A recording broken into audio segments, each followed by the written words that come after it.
ഓരോ ചോദ്യം ചോദിക്കുമ്പോൾ അറിയേണ്ടി എഴുന്നേറ്റ് പോകും. സോറി, ഞാൻ ക്ഷമ ചോദിക്കുന്നു ലേറ്റായി തുടങ്ങിയതിന്. ഇവിടെ എല്ലാവർക്കും വിനീതമായ നമസ്കാരം. ക്ഷണിച്ചു വന്നവർക്കൊക്കെ സ്വാഗതം. ചെറിയൊരു അപേക്ഷയുണ്ട്. എല്ലാവർക്കും അറിയാവുന്ന ഒരു കാര്യം, നിങ്ങൾക്ക് as being A press member of the press നിങ്ങൾക്ക് ചോദിക്കാനുള്ള എല്ലാ റൈറ്റ്സ് നിങ്ങൾക്കുണ്ട്. ഉത്തരം പറയുന്ന റൈറ്റ്സ് ഞങ്ങൾക്കും ഉണ്ട്. പക്ഷേ ഇപ്പോഴത്തെ ഒരു ചുറ്റുപാടിൽ നമുക്ക് കോൺട്രവേഴ്ഷ്യലായ ക്വസ്റ്റ്യൻസ് ഒക്കെ ഒന്ന് ഒഴിവാക്കിയിട്ട് നമുക്ക് ഈ സിനിമയെ റിലേറ്റഡ് ആയിട്ടുള്ള ക്വസ്റ്റ്യൻസ് ചോദിച്ചാൽ ബെറ്റർ ആയിരിക്കും തോന്നുന്നു. അല്ലെങ്കിൽ ഒരു ചോദ്യത്തിൽ തുടങ്ങി അത് കോൺട്രവേഴ്ഷ്യലായി അത് അങ്ങനെ പോയി നമ്മുടെ സബ്ജക്റ്റും മാറി ടോപ്പിക്കും മാറി വേറെ പല വിഷയത്തിലോട്ട് നടക്കും. ആ കാര്യങ്ങളൊക്കെ നിങ്ങൾക്ക് ചോദിക്കണമെന്ന് നിങ്ങൾക്ക് എനിക്കറിയാം നിങ്ങൾക്ക് ചോദിക്കാൻ ഉണ്ടെന്നുള്ളത്. പക്ഷേ നമുക്ക് പേഴ്സണൽ പ്രൈവറ്റ് ആക്കാം. ഇത്രയും പേര് ഞങ്ങൾക്ക് ഒപ്പീനിയൻസ് ഒക്കെ വേറെ ആയിരിക്കും. അതുകൊണ്ട് പേഴ്സണലായിട്ട് നമുക്ക് അതിന് ഉത്തരം പറയാം കേട്ടോ. സോ എൻ്റെ ഒരു അപേക്ഷയാണ്, യു കെൻ ആസ്ക്, ബട്ട് നമുക്ക് മാക്സിമം ഒന്നൊന്ന് അവോയ്ഡ് ചെയ്തിട്ട് സിനിമയെക്കുറിച്ച് പറയാം. അതല്ലേ നല്ലത്.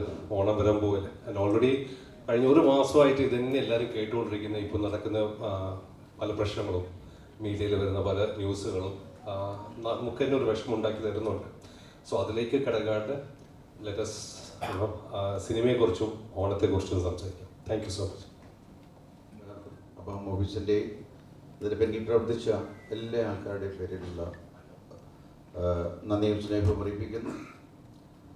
ഈ ബാഡ് ബോയ്സ് എന്ന മൂവി ഏതാണ്ട് 5 മാസം കൊണ്ട് ഇതിൻ്റെ സ്ക്രിപ്റ്റ് നമ്മളുടെ വന്നപ്പോൾ ഏതാണ്ട് 5 മാസം മുമ്പെയാണ്. പിന്നെ അതിൻ്റെ സ്ക്രിപ്റ്റ് കറക്ഷനും കാര്യങ്ങളുമായിട്ട് ഞങ്ങൾ പോയി. കഴിഞ്ഞ 90 ദിവസം ഇല്ലെങ്കിൽ ഏതാണ്ടൊരു 90 ദിവസം കൊണ്ട് ഇതിൻ്റെ ബാക്കിയുള്ള പണികൾ 55 ദിവസം കൊണ്ട് ഇതിൻ്റെ ഷൂട്ട് കഴിഞ്ഞു. ഇപ്പോൾ ഷൂട്ട് കഴിഞ്ഞിട്ട് ഏതാണ്ട് ഇപ്പം 40 ദിവസത്തോളമായി. ഈ 40 ദിവസം കൊണ്ട് വളരെ വളരെ കഷ്ടപ്പെട്ടാണ് ഇതിൻ്റെ ടെക്നീഷ്യൻസ് ഇതിനെ കംപ്ലീറ്റ് പണി കഴിച്ചത്. എല്ലാ ജോലികളും കഴിഞ്ഞു. വളരെ ഭംഗിയായിട്ട് എല്ലാം പൂർത്തീകരിച്ച് നാളെ നിങ്ങളുടെ മുമ്പിലേക്ക് ഈ സിനിമ സന്തോഷമായിട്ട് ഞങ്ങൾ വിൽക്കുകയാണ്. നിങ്ങൾക്കിത് ഇഷ്ടപ്പെടും, തീർച്ചയായിട്ടും ഇഷ്ടപ്പെടുമെന്നുള്ള പരിപൂർണ വിശ്വാസം ഞങ്ങൾക്കുണ്ട്. കാരണം ഇതിൽ വർക്ക് ചെയ്ത കുഞ്ഞുകുട്ടി ആപാലവൃത്തം ഞങ്ങൾ, ഇതിൻ്റെ ഡയറക്ടർ തൊട്ട് ഇതിൻ്റെ മെയിൻ ആർട്ടിസ്റ്റ് തൊട്ട് ഇതിൻ്റെ ഓരോരോ ക്രൂ മെമ്പേഴ്സും അവരാൽ കഴിയുന്ന മാക്സിമം ഹാർഡ് വർക്ക് ഇതിൻ്റെ ബെറ്റർനെസ്സിന് വേണ്ടി അവർ ചെയ്തിട്ടുണ്ട്. ഇല്ലെന്നൊരിക്കലും എനിക്ക് പറയാനൊക്കത്തില്ല. ആസ് എ പ്രൊഡ്യൂസർ അവരുടെ കൂടെ താങ്ങും തണലുമായി നിന്ന് ഞാനും എന്തൊക്കെ സപ്പോർട്ട് നമ്മുടെ സൈഡിൽ നോക്കുമോ ഇത് കംപ്ലീഷൻ ടൈമിൽ ചെയ്യാൻ വേണ്ടി. കാരണം ഇത് ഓണത്തിന് റിലീസ് ചെയ്യണമെന്ന ഒരു ആഗ്രഹമുണ്ടായിരുന്നു. രണ്ടാമത് ഈ സിനിമ ഓണത്തിന് ഒരു ഫെസ്റ്റിവൽ മൂവിയുടെ സോണറിലാണ് വന്നിരിക്കുന്നത്. ഇതൊരു ഫെസ്റ്റിവൽ മൂവിയാണ്. അതുകൊണ്ട് മാത്രമാണ് ഞങ്ങൾക്ക് ഇത് ഓണത്തിന് തന്നെ ഇറക്കണമെന്നുള്ളൊരു ഇൻറ്റൻഷനോടുകൂടി നമ്മൾ തീർക്കാൻ വേണ്ടി രാവും പോലും വർക്ക് ചെയ്തത്. അപ്പോൾ അത് ആ പരിശ്രമം നമ്മുടെ കംപ്ലീറ്റായി, ആ മിഷൻ കംപ്ലീറ്റായി. നാളെ ഫസ്റ്റ് ഷോ വനിതാ തിയേറ്റർ ടോക്കീസിൽ വെച്ച് എടപ്പള്ളിയിലുള്ള 10 മണിക്ക് നമ്മൾ റിലീസ് ചെയ്യുകയാണ്. നാളെ ഓൾ ഇന്ത്യയിൽ ഈ മൂവി റിലീസ് ചെയ്യും. അത് കഴിഞ്ഞ് GCCയിൽ സെപ്റ്റംബർ 20 തൊട്ട് GCC other entire world September 20 തൊട്ട് റിലീസ് ചെയ്യും. അപ്പോൾ ആസ് എ പ്രൊഡ്യൂസർ എനിക്ക് നിങ്ങൾക്ക് തരാനുള്ള ഒരു വാഗ്ദാനമെന്ന് പറയുന്നത്, ഇതൊരു വലിയ സിനിമയല്ല, ഇതൊരു സാധാരണക്കാരൻ്റെ സിനിമയാണ്. ഈ സിനിമ കാണാൻ നിങ്ങൾ പോകുമ്പോൾ തീർച്ചയായിട്ടും നിങ്ങൾക്ക് ഇതിനൊരു നിരാശ ഉണ്ടാകത്തില്ല. കാരണം ഈ സിനിമ കണ്ട് നിങ്ങൾ ഇറങ്ങുമ്പോൾ നിങ്ങൾക്കിതൊരു സന്തോഷം, ഇല്ല ഒരു ഉത്തേജനം, ഇല്ല ഒരു ആനന്ദം പകർന്നു തരുന്ന സിനിമയായിരിക്കും. അതിന് യാതൊരു സംശയവുമില്ല. അതാണ് എനിക്ക് സിനിമയെക്കുറിച്ച് ഇത് പറയാനുള്ള ഒരു സന്ദേശം. ബാക്കി കാര്യങ്ങൾ ഇതിൻ്റെ മറ്റുള്ള അണിയറ പ്രവർത്തകർ നിങ്ങളോട് സംസാരിക്കും. താങ്ക് യു, നന്ദി, നമസ്കാരം. എങ്ങനെയാണ് സിനിമയിൽ വരുന്നത്? എല്ലാവർക്കും ആകാംക്ഷയുണ്ട്. കലൈ സിംഗം ദുരൈരാജ് സിംഗം அப்படின்னு ഒരു ക്യാരക്ടർ ചെയ്തിട്ടുണ്ട്. ഏകദേശം എൻ്റെ സ്വഭാവം തന്നെ ഞാൻ ക്യാരക്ടർ പ്രൊഡ്യൂസറായിട്ട് അഭിനയിച്ചിരിക്കുന്നു. ഇൻട്രസ്റ്റിംഗ് ഫാക്ടേഴ്സ് ഉണ്ട്. ഞാൻ ഈ ട്രെയിലറിൽ ഡബിങ് പോയ സമയത്തും ഞാൻ കണ്ട ഒരു കാര്യം, ഇപ്പോൾ ഓണമില്ലയാ, ഓണം ഫെസ്റ്റിവലിൽ നമ്മളൊരു പടം കാണാൻ കയറുമ്പോൾ ഓരോരോ ഫ്രെയിമിലും ഭയങ്കര കളർഫുള്ളായിട്ടുണ്ട്. പ്രൊഡ്യൂസർ ഹമ്പിളായിട്ട് പറഞ്ഞു ചെറിയ പടം എന്നല്ല കേട്ടോ, കോടികൾ മുടക്കിയിട്ടുണ്ട്. എനിക്ക് ശമ്പളം കൊടുത്തിട്ടില്ല, ചുമ്മാ പറഞ്ഞതാ. I really appreciate Nabam movies. എനിക്കും ആർട്ടിസ്റ്റ് ഒരു പടം എടുക്കുമ്പോൾ ഒരു ഫ്രെയിമിലും அந்த റിച്ച്നെസ് കൊണ്ടുവരുമ്പോൾ that is called as a festival movie. വരുന്ന ഓഡിയൻസിന് അത് ഭയങ്കര ഒരു ബഹളമായിരിക്കും, സന്തോഷമായിരിക്കും. ആൻഡ് അഫ്കോഴ്സ് റഹ്മാനിക്ക അവിടെ ഉണ്ട്. എടുത്തു പറയണമെങ്കിൽ ഞങ്ങളൊരു പടം ചെയ്ത് കേട്ടോ, ഐ തിങ്ക് 16 വർഷം മുമ്പ്. ഇപ്പോൾ 16 വർഷം ശേഷം പിന്നെയും ഇപ്പോൾ ഒരു പടം ചെയ്യുന്നുണ്ട്, ഒരു മാറ്റമില്ല, അതേപോലെ ഉണ്ട്. എല്ലാവരും ചോദിക്കാറ് എങ്ങനെ ഈ സീക്രട്ട്. എനിക്ക് അദ്ദേഹം അന്ന് പറഞ്ഞു കൊടുത്ത ഒരു കാര്യമുണ്ട്, എല്ലാ ദിവസവും 3 കിലോമീറ്റർ ഓടുന്നുണ്ട്. എവിടെ വെച്ച്? ദുബായിൽ വെച്ചിട്ടാണ് പറഞ്ഞത്, ഓർമ്മയുണ്ടോ? അത് മാത്രമല്ല, ഞാൻ താമസിക്കുന്ന സ്ഥലത്ത് തന്നെ ഇദ്ദേഹം, അപ്പം ഞാൻ മമത ഒക്കെ ഉണ്ടായിരുന്നു, എല്ലാ ആർട്ടിസ്റ്റിനും വേണ്ടി ഒരു ജിമ്മൊക്കെ റെഡിയാക്കി കൊടുത്തു. സോ ഒരു ആർട്ടിസ്റ്റായിട്ട് പുറകിൽ ഇവരൊക്കെ ചെയ്യുന്ന ഡെഡിക്കേഷൻ, എക്സസൈസ്, ഡയറ്റിംഗ് ഒന്നും നിങ്ങളുടെ മീഡിയയിൽ പുറത്ത് പറയില്ല. പക്ഷെ പടത്തിൽ കാണുമ്പോൾ അതിൻ്റെ റിസൾട്ട് കാണാം. He is looking so young and energetic. അത് ആക്ഷൻ സീക്വൻസ് ആവട്ടെ, റൊമാൻസ് ആവട്ടെ, ഡാൻസ് ആവട്ടെ, അതേക്ക് തന്നെ ഏർപ്പെടും. ആൻഡ് വേറെന്താ പറയുക, ആസ് ഐ സെഡ്, ഒരു ഗസ്റ്റ് അപ്പിയറൻസ് തന്നെയാണ്, പക്ഷേ പവർഫുൾ ആയിരിക്കും. പിന്നെ ഇക്ക പറഞ്ഞു കോൺട്രവേഴ്സി ചോദ്യങ്ങളൊന്നും ചോദിക്കേണ്ട, ഓണം നല്ല ഒരു പടമാണ്. അഫ്കോഴ്സ് ഞാനും ഇക്കാവും പ്രൊഡ്യൂസറും എല്ലാവരും വന്നിരിക്കുന്നത് ബാഡ് ബോയ്സ് പടത്തോടെ പ്രൊമോഷന് വേണ്ടി. പക്ഷെ ടിനി ടോം ആ ഉദ്ദേശത്തിലല്ല വന്നിരിക്കുന്നത്. ഏത് കോൺട്രവേഴ്സി ആണെങ്കിലും ടിനി ടോം എടുത്ത് മുഖം നോക്കി ഓപ്പൺ ആയിട്ട് നിങ്ങൾ പറയാം. ഏത് കമ്മിറ്റി ആയാലും പുള്ളി ഒന്നും പേടിക്കാത്ത ഒരു മനസ്സിലാണ്. അപ്പൊ അങ്ങനെ തുടങ്ങാൻ കേട്ടോ. അപ്പൊ എന്തിനും തയ്യാറായിട്ട് ഞാൻ മലയാളത്തിലെ എല്ലാ സൂപ്പർ സ്റ്റാർസിനോടൊപ്പം സ്ക്രീൻ ഷെയർ ചെയ്തിട്ടുള്ളതാണ്. പക്ഷേ ബാക്കിയുണ്ടായിരുന്നത് റഹ്മാൻ സാറായിരുന്നു. സിനിമ കണ്ടു തുടങ്ങിയ കാലഘട്ടത്തിൽ മമ്മൂക്ക, ലാലേട്ടൻ, റഹ്മാൻ സാർ, അങ്ങനെ 3 പേരെയാണ് നമ്മൾ സ്ക്രീനിൽ കണ്ടിട്ട് ഇതിനോടൊരു പാഷൻ തോന്നുന്നത്. അന്ന് ഏറ്റവും കൂടുതൽ ഞാനൊക്കെ ടീനേജ് ആ ഒരു കാലഘട്ടത്തിൽ ഇങ്ങനെ ആകണം എന്നൊക്കെ ആഗ്രഹിച്ചിട്ടുള്ള ഒരാളാണ്. കുറച്ച് വൈകിയെങ്കിലും നല്ല സ്ക്രീൻ പ്രസൻസ് തന്നതിന് അബാ മൂവീസിന് പ്രത്യേക നന്ദി അർപ്പിക്കുന്നു. ഒമർ ലുലുവിന് അതുപോലെ തന്നെ. ഇത് ഞാൻ അബാമിൻ്റെ 3ാമത്തെ സിനിമയാണ്. ആദ്യത്തെ ഷീ ടാക്സി ആയിരുന്നു. അതിനുശേഷം പുത്തൻ പണം മമ്മൂക്കയുടെ പടത്തിലുണ്ടായിരുന്നു. പിന്നീട് വരുന്നത് ഇപ്പോൾ ഈ ബാഡ് ബോയ്സ് ആണ്. ബാഡ് ബോയ്സ് ടീം എന്ന് പറയുന്ന ഇവർ 4 പേരാണ്. ഞാനും ബാലയൊക്കെ ഗുഡ് ബോയ്സ് ആണ്. അപ്പോൾ കുറേ കാലമായിട്ട് നമ്മൾ പറയാറുണ്ട് ഒരു ബെൽറ്റ് ഉണ്ടാക്കണമെന്ന്. ഇതൊരു പുതിയ ബെൽറ്റായിരിക്കും, യാതൊരു സംശയവും വേണ്ട. മലയാള സിനിമയിൽ വരുന്ന ഏറ്റവും പുതിയ ബെൽറ്റായിരിക്കും. ബാലയുടെ നാവ് പൊന്നാവട്ടെ. കുറെ കാലമായി ഞങ്ങളൊരു ബെൽറ്റ് ഉണ്ടാക്കണമെന്ന് പറഞ്ഞായിരുന്നു. അബാം ബെൽറ്റ് എന്ന് പറഞ്ഞ് ഒരു പുതിയ ബെൽറ്റ് വന്നിരിക്കും.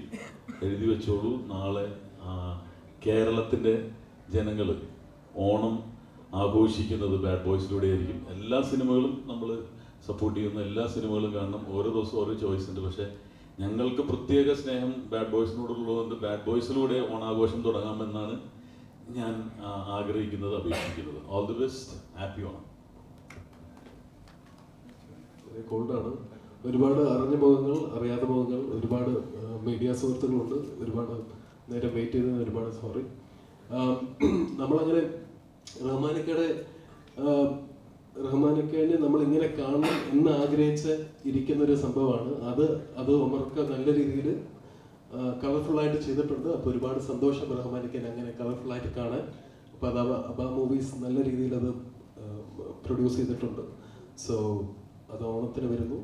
ഓണത്തിൽ വരുന്ന എല്ലാ സിനിമകളുടെ കൂടെ നമ്മുടെ എല്ലാ സിനിമകളും നല്ല രീതിയിൽ വിജയിപ്പിക്കാൻ ഞാൻ എല്ലായിടത്തും പറയുന്നു. ചോദ്യങ്ങളുണ്ടെങ്കിൽ ചോദിക്കാം കേട്ടോ. Thank you. വിപിന്റെ ഒരു ഗംഭീര പെർഫോമൻസ് ഉണ്ട്. ജസ്റ്റ് ഒന്ന് ക്യാരക്ടറും കാര്യങ്ങളും ജസ്റ്റ് ഒന്ന് പറഞ്ഞിട്ട് നമുക്ക് ക്വസ്റ്റ്യൻസിലേക്ക്. അല്ല, എനിക്ക് എൻ്റെ പരിപാടിയെ പറ്റി ഉപരിയായിട്ട് സിനിമയിൽ നല്ല രീതിയിൽ ചിരിക്കാനും നല്ല ഡാൻസും നല്ല പാട്ടും നല്ല ഫൈറ്റും ഒക്കെ ഉള്ളൊരു എല്ലാം കൂടി ചേർന്ന ചേരുവ അല്ലെങ്കിൽ ഒരു നല്ലൊരു മസാല ഫിലിമാണ് ബാഡ് ബോയ്സ് എന്ന് പറയാനുള്ളൂ. അതിൽ നിങ്ങൾ ബാക്കി പെർഫോമൻസിൻ്റെ കാര്യമൊക്കെ ഈച്ച് ആൻഡ് എവരി വണ്ണിൻ്റെ പെർഫോമൻസ് നിങ്ങൾ കണ്ടിട്ട് തീരുമാനിക്കുക. സിനിമ വലുതും ചെറുതൊക്കെ ആവുന്നത് തിയേറ്ററുകളാണ്. അങ്ങനെ തന്നെ ആവട്ടെ. താരങ്ങളോടൊപ്പം ഒറ്റ സിനിമയിൽ തന്നെ ഒരുപാട് താരങ്ങളോടൊപ്പം അഭിനയിക്കാൻ പറ്റിയെന്നുള്ളതാണ്. ബാബു ആന്റണി ചേട്ടൻ, റഹ്മാനിക്ക, ശങ്കർ സാറ്, ദീപൻ്റെ അങ്ങനെ ഒരുപാട് ആർട്ടിസ്റ്റിനോടൊപ്പം അഭിനയിക്കാൻ പറ്റി. അതുപോലെ അങ്ങനെ നമ്മുടെ ഡയറക്ടർ വന്നിട്ടുണ്ട്.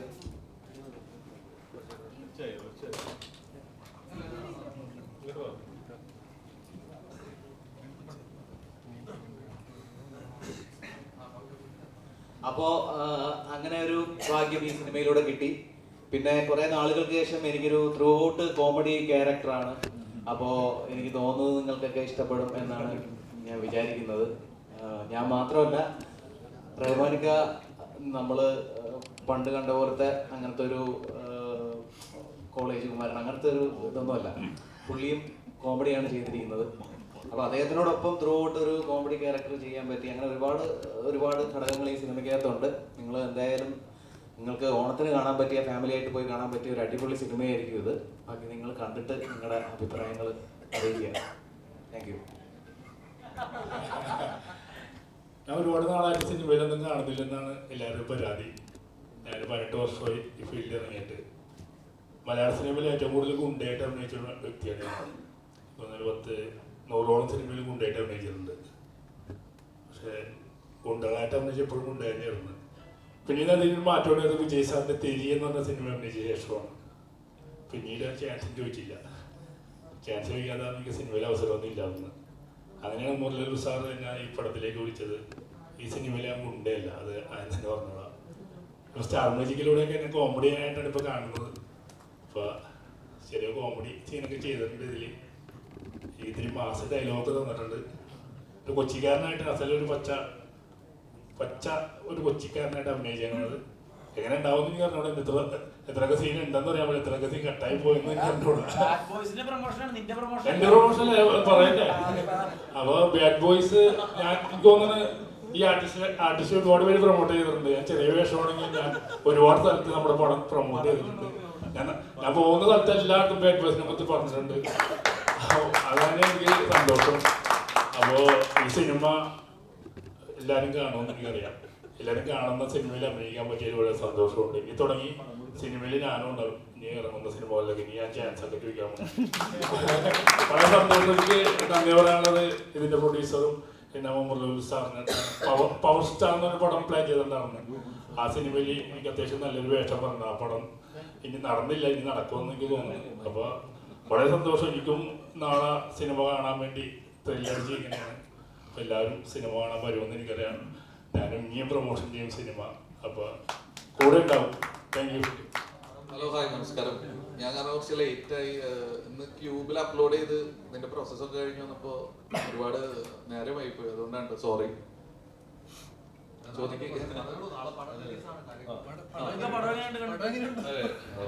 ഞാൻ പറഞ്ഞിട്ട് പറഞ്ഞത് ഡയറക്ടർ. എല്ലാവർക്കും നമസ്കാരം. ബാഡ് ബോയ്സ് പറ്റി പറയുകയാണെങ്കിൽ ഇതിലെനിക്ക് പ്രത്യേകത എന്ന് പറയുന്നത് ഈ സിനിമ തന്നെ, ഇതിൻ്റെ കഥാപാത്രം, മൊത്തത്തിൽ ഈ സിനിമയുടെ സ്റ്റൈൽ, ഈ സിനിമയുടെ എന്താ പറയുക ഹൈപ്പ്, ഇതൊക്കെ എനിക്കൊരു ചാലഞ്ചായിട്ടാണ് കാണുന്നത്. നിങ്ങൾക്കാർക്കും ആയിരിക്കില്ല ഇത്. നിങ്ങൾക്ക് ചിലപ്പം ഒരു പക്ഷേ സാധാരണ ഒരു ഹ്യൂമർ ഫിലിം, കോമഡി ഫിലിം ആയിട്ട് കാണുമായിരിക്കും. പക്ഷേ എനിക്കിതൊരു വലിയ ചേഞ്ച്. കാരണം ഞാൻ ഇത്രയും വർഷങ്ങൾ, കഴിഞ്ഞ ഒരു 10 വർഷങ്ങളായിട്ട് ചെയ്തുകൊണ്ടിരുന്ന കഥാപാത്രങ്ങൾക്ക് നേരെ ഓപ്പോസിറ്റ് ആയിട്ടുള്ളൊരു ക്യാരക്ടറാണ് ഞാൻ ചെയ്യുന്നത്. കഥ കേട്ടപ്പോൾ ഒരുപാട് ചിരിച്ചു. 3-4 തവണ ഉമർ എൻ്റെ അടുത്ത് വന്നും പല ലൊക്കേഷനും ഈ കഥ പറയുകയും ഇതിൻ്റെ ഒപ്പം നമ്മുടെ സാരംഗ് ജയപ്രകാശ് പുള്ളി ഈ കഥ പറയുമ്പോഴും ഓരോരുത്തരുടെ വോയിസിൽ മിമിക്രി ഒക്കെ പറഞ്ഞിട്ടാണ് ഡയലോഗ് പറഞ്ഞത്. ഇതൊക്കെ കേക്ക് എനിക്ക് ഭയങ്കര അന്ന് ഒരുപാട് പൊട്ടിച്ചിരിക്കുകയുണ്ടായിരുന്നു. സിനിമ കഥ ഇഷ്ടപ്പെട്ടു, പക്ഷെ ചെയ്യാനുള്ള ധൈര്യം എനിക്കുണ്ടായിരുന്നില്ല. ഞാൻ ഇങ്ങനെയൊക്കെ ചോദിച്ചു. അപ്പം ഞാൻ ആദ്യത്തെ ചോദ്യം ചോദിച്ചത് ഈ കഥയുമായിട്ട് എൻ്റെ അടുത്തേക്ക് എങ്ങനെ ഉമറേ വന്നത്, നിങ്ങൾ എങ്ങനെ എന്താ കണ്ടത്, ഞാനൊരു കോമഡി ഇതുവരെ ചെയ്തിട്ടില്ലല്ലോ. അപ്പോൾ പുള്ളി തന്ന ഓർപ്പിലും ധൈര്യത്തിലാണ് സത്യം. ഇത് ഞാൻ പല ഇൻ്റർവ്യൂവിലും പറഞ്ഞിട്ടുണ്ട്. ആണ് ഞാൻ ഇന്ന് ബാഡ് ബോയ്സ് ചെയ്തിരിക്കുന്നത്. പിന്നെ ഇത് ഈ ക്യാരക്ടറിലോട്ട് ഇറങ്ങാൻ തന്നെ ഒരു ചെറിയൊരു ട്രാൻസ്ഫോർമേഷൻ്റെ ആവശ്യമുണ്ടായിരുന്നു എനിക്ക്. അത് എളുപ്പമുള്ള ഒരു കാര്യമായിരുന്നില്ല. അത് ആസ് എൻ ആക്ടർ എനിക്ക് മാത്രമേ അത് മനസ്സിലാക്കൂ, ബാക്കിയുള്ള ആക്ടേഴ്സിനും. അപ്പോൾ സന്തോഷം ഞാൻ ഈ പടം ചെയ്തതിൽ. ആൻഡ് ഈ പടം നമ്മളിത് ഡിസ്കഷൻ്റെ സമയത്ത് ഇത് ചെയ്യുമ്പോൾ തന്നെ എൻ്റെയും ഒമറുടെയും ആഗ്രഹമായിരുന്നു ഒരു ഓണം റിലീസ് ആക്കിയാലോ എന്നൊക്കെ വിചാരിച്ചിട്ട് എനിക്കും ആദ്യമായിട്ടാണ് ഒരു ഓണത്തിന് ഒരുപാട് വർഷങ്ങൾക്ക് ശേഷമാണ് ഓണത്തിനൊരു റിലീസ് നമ്മൾ പ്ലാൻ ചെയ്യുന്നത്. പക്ഷേ ഞങ്ങൾക്കിങ്ങനെ സ്വപ്നം കാണാൻ പറ്റുള്ളൂ, ആഗ്രഹങ്ങളുണ്ട്, മോഹങ്ങളുണ്ട്. പക്ഷേ ഇതിനൊക്കെ റെഡിയായിട്ട് നമ്മുടെ ഫിനാൻഷ്യൽ ബാക്കിംഗ് ആണല്ലോ. അങ്ങനെയാണ് നമ്മൾ അബാ മൂവീസ് എബ്രഹാം മാത്യൂസ് ഞങ്ങൾക്ക് ഒപ്പം സഹകരിച്ചുകൊണ്ട് ഈ പടത്തിന് എനിക്കിപ്പോഴും ഓർമ്മയുണ്ട്. എൻ്റെ റൂമിലിരുന്നിട്ട് മാത്യു സാർ എൻ്റെ അടുത്ത് എന്ത് വന്നാലും ഞാനിത് ഓണത്തിന് റിലീസ് ചെയ്തിരിക്കുമ്പോൾ അമ്മൻ ഒരു കാര്യത്തിലും ടെൻഷൻ ആവണ്ട, ഈ പടം ചെയ്യാനും പുള്ളി എനിക്ക് ധൈര്യം തന്ന ആളാണ് സത്യം. And thank you Ibrahim, thank you so much. ഉമ്മറുടെ അടുത്ത് ഞാൻ നന്ദി പറഞ്ഞില്ല. ഉമ്മറെ ഞാൻ കാണുന്ന ഒരു ഫ്രണ്ടിനെ പോലെയാണ്, ഒരു ബ്രദർ സ്ഥാനത്ത്. ചേട്ടന് അനിയനെ പോലെ ചേട്ടൻ. ഓക്കെ ചേട്ടൻ. സോ ഈ സിനിമ എന്ന് പറയുന്നത് ഇത് ടാഗ് ലൈനിൽ തന്നെ കാണുന്നുണ്ട്, ഒമർ ഫൺ ഫിലിം. അതായത് it's a very cool take it easy kind of ഫിലിമാണ്, ഫീൽ ഗുഡ് ഫിലിമാണ്, ഒരുപാട് ചിരിക്കാൻ. അതായത് ഇതിൻ്റെ അണ്ടർ കറണ്ട് എന്ന് പറയുന്നത് ഹ്യൂമറാണ്. പക്ഷേ ഹ്യൂമർ വെറും ഹ്യൂമർ മാത്രമല്ല, ഇതിൽ നല്ല എമോഷൻസ് ഉണ്ട്, നല്ലൊരു കഥ, ഒരു ലൈൻ പോകുന്നുണ്ട്, സ്റ്റോറി ലൈൻ, അത്യാവശ്യത്തിന് ഫൈറ്റും ഉണ്ട്, നല്ല പാട്ടുകളുണ്ട്, ഡാൻസും ഉണ്ട്. സോ ഓണത്തിന് വേണ്ട, ഉത്സവത്തിന് വേണ്ട ഒരു എല്ലാ ഐറ്റംസും ഈ സിനിമയിലുണ്ട് എന്നാണ് എൻ്റെ വിശ്വാസം. അത് വളരെ ബ്യൂട്ടിഫുൾ ആയിട്ട് ഒമർ അത് ചെയ്തിട്ടുണ്ട്. ഞാൻ സത്യത്തിൽ പറയുകയാണെങ്കിൽ ഈ കഥ കേൾക്കുമ്പോഴൊക്കെ ഡയറക്ടർമാർ അഭിനയിച്ചൊക്കെ കാണിക്കുകയൊക്കെ ചെയ്യും, ഇതൊക്കെ പോലെ ഉണ്ടായിരുന്നു. പക്ഷേ ഇത്ര ഒരു വലിയ സ്കെയിലിൽ എത്തിക്കുമെന്ന് സ്വപ്നത്തിൽ പോലും ഞാൻ കണ്ടില്ല. അത് സത്യമാണ്. ഞാൻ ഇങ്ങനെ വരുന്നു, അതുകൊണ്ട് എനിക്ക് ഒരുപാട് ടെൻഷൻ ഉണ്ടെന്നാണ്. നാളെ റിലീസ് ചെയ്യാൻ പോകുന്ന സിനിമയെക്കുറിച്ച് എനിക്ക് ഒരുപാട് ടെൻഷൻ. സിനിമ നന്നായിട്ടുണ്ടെന്ന് അറിയാം, പക്ഷെ എന്നാൽ പോലും ചെറിയൊരു പേടിയുണ്ട്, ബിക്കോസ് ഇതിൻ്റെ ഹൈപ്പൊക്കെ കണ്ടിട്ട്. And thank U Umar. ഈ വേദിയിലാണെങ്കിൽ ഞാൻ ഇതുവരെ നന്ദി പറഞ്ഞില്ല. Thank you so much. And അതോടൊപ്പം തന്നെ ഈ സിനിമ ഇതൊരു വൺ മാൻ ഷോ കളിയൊന്നുമല്ല. ഇതിൽ ഒരുപാട് നടന്മാരുകളുണ്ട്. ആൻഡ് എല്ലാവരും ഇതിൽ ഹീറോ തന്നെയാണ്, എല്ലാവരും ബാഡ് ബോയ്സ് ആണ്. ഇതിൽ പറയുന്ന പോലെ എല്ലാവർക്കും ഒരു ഗ്രേ ഷെയ്ഡ് ഉണ്ട് ഈ ക്യാരക്ടേഴ്സൊക്കെ. ആൻഡ് എനിക്ക് ഇവരോടൊക്കെ ഒപ്പം വർക്ക് ചെയ്യാൻ ഒരു എന്താ പറയുക സ്പേസ് കിട്ടിയത് ഞാൻ ഒരുപാട് ദൈവത്തിനോട് നന്ദി പറയുന്നു. ആൻഡ് ഇവിടെ എല്ലാവരും ഇവരൊക്കെ ഉണ്ട് സിനിമയിൽ. Thank you Bibin, thank you Paul, thank you Tini, thank you Bala, thank you Sanju, thank you Sheelu, thank you for. So അതൊക്കെ തന്നെയാണ്. ആൻഡ് ഇനി ഞാൻ ഈ കഥ പറഞ്ഞ് അപ്പൊ സാറിങ്ങനെ ചിരിച്ചു. എന്നിട്ട് സാറ് എന്നെ കൊണ്ട് ഇത് പറ്റുമെന്ന് ചോദിച്ചു. അപ്പൊ ഞാൻ പറഞ്ഞത് സാറിന് പറ്റും, കാരണം എനിക്ക് ആ ഒരു വിഷയം കിട്ടുന്നുണ്ട്. പിന്നെ ഞാൻ മനസ്സിലാക്കിയ ഒരു സംഭവം എന്ന് വെച്ചാല്, ഇപ്പൊ ഞാൻ ഇതിനു മുന്നേ ചെയ്തത് കോമഡി അല്ലെങ്കിൽ യൂത്ത് ഓറിയന്റഡ് ആയിട്ടുള്ള ഫിലിമാണ്. അപ്പൊ പിന്നെ നമ്മൾ ഒരു പടം രണ്ട് പടം ചെയ്ത് കഴിഞ്ഞ ഇവിടെ നമ്മൾ സ്റ്റാമ്പ് ചെയ്ത് തരും, ഇയാൾക്ക് ഇത് മാത്രമേ പറ്റുള്ളൂ എന്ന് പറഞ്ഞിട്ട്. അങ്ങനെ നമ്മളിലേക്ക് തന്നെ ഓട്ടോമാറ്റിക്കലി ധാരണ ഇൻജെക്ട് ചെയ്ത് ഇവിടെ കേട്ടിട്ടുണ്ട്. ഇവിടുത്തെ മീഡിയാസ് ആണെങ്കിലും അല്ലെങ്കിൽ എന്താണ് ഇതിന് പിന്നിൽ എന്നുള്ളത് മനസ്സിലാവുള്ളൂ. ഇപ്പൊ സാറ് ഇത് ചെയ്ത് കഴിഞ്ഞപ്പോഴാണ് സാറിന് തന്നെ അപ്പോ ഇത് ശരിക്കും പർപ്പസ്ഫുള്ളി ചെയ്യുന്നതാണോ അല്ലെങ്കിൽ ഇതിന്റെ പിന്നില് എന്താണ് എന്ന് മനസ്സിലാവുള്ളൂ. ഒരാൾക്ക് ഇന്നത് മാത്രമേ പറ്റുള്ളൂ എന്ന് പറഞ്ഞ സ്റ്റാമ്പ് അടിക്കുന്ന ഒരു പ്രവണത മലയാളികൾക്ക് ഇടയിൽ ഭയങ്കരമായിട്ട് കൂടി വരുന്നുണ്ട്. എനിക്ക് അങ്ങനെ ഫീൽ ചെയ്തിട്ടുണ്ട്. അപ്പൊ എൻ്റെ ഒരു ശ്രമമാണ്, എന്നെ സ്റ്റാമ്പ് ചെയ്തെന്ന് പൊളിച്ച് മാറ്റാനുള്ള എൻ്റെ ഒരു ശ്രമമാണ് ഈ സിനിമ. അതിന് എൻ്റെ കൂടെ നിന്ന് Rahman sir, producer Abraham sir, Sheelu, എല്ലാവരും നിങ്ങൾ എൻ്റെ കൂടെ നിൽക്കണമെന്ന് ഞാൻ എന്താ പറയാ അത്രയും ഇതിലാണ് പറയണത്. പിന്നെ എങ്ങനെ വന്നാലും ബോറടിക്കില്ല, പക്ക ഒരു എന്റർടൈനർ ആയിട്ടാണ് ഞങ്ങൾ ഒരുക്കാൻ ശ്രമിച്ചിട്ടുള്ളത്. ഹ്യൂമറും പാട്ടും ഡാൻസും ഒക്കെ ആയിട്ട് പക്ക ഒരു ഓളം തമിഴ് തെലുങ്ക് പടങ്ങളുടെയൊക്കെ ഒരു ഫ്ലേവറും എല്ലാം കൂടിയിട്ട് മിക്സ് ചെയ്തിട്ട് ഓണത്തിന് ഒരു അത്തപ്പൂക്കളം പോലെ കളർഫുൾ ആയിട്ടുള്ള ഒരു പരിപാടിയാണ് ഇതിലും ഞങ്ങൾ ഒരുക്കിയിട്ടുള്ളത്. നിങ്ങൾക്ക് ഇഷ്ടപ്പെടും തന്നെയാണ് എൻ്റെ വിശ്വാസം, അല്ലേ വിപിനെ? അപ്പോ ഞാൻ സാറിന് കൊടുക്കാം.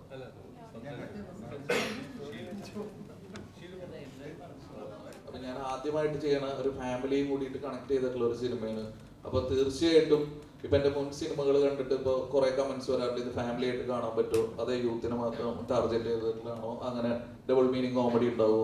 ഇതിൽ അങ്ങനെ യാതൊരുവിധ ഡബിൾ മീനിങ് കോമഡിയോ അങ്ങനത്തെ ഇതൊന്നുമില്ല. ഇത് ഫാമിലി യൂത്തിനും എല്ലാവർക്കും തിയേറ്ററിൽ ഒരേപോലെ വന്ന് കണ്ട് ആസ്വദിക്കാൻ പറ്റുന്ന ഒരു സിനിമയായിട്ടാണ് ഞാൻ ഒരുക്കിയിട്ടുള്ളത്. അപ്പോൾ കണ്ട് എൻ്റെ ഫ്രണ്ട്സും എല്ലാവർക്കും നല്ല ഇഷ്ടമായി. അപ്പോൾ ആ ഒരു സന്തോഷത്തിലും കൂടിയിട്ടാണ് ഞാൻ ക്യൂബിൽ നിന്ന് വന്നത്. അപ്പോൾ നാളെ തിയേറ്ററിൽ നിന്നും ആ ഒരു സന്തോഷം ഞങ്ങൾക്ക് കിട്ടട്ടെ, അങ്ങനെ ഞാൻ പ്രാർത്ഥിക്കും. Thank you.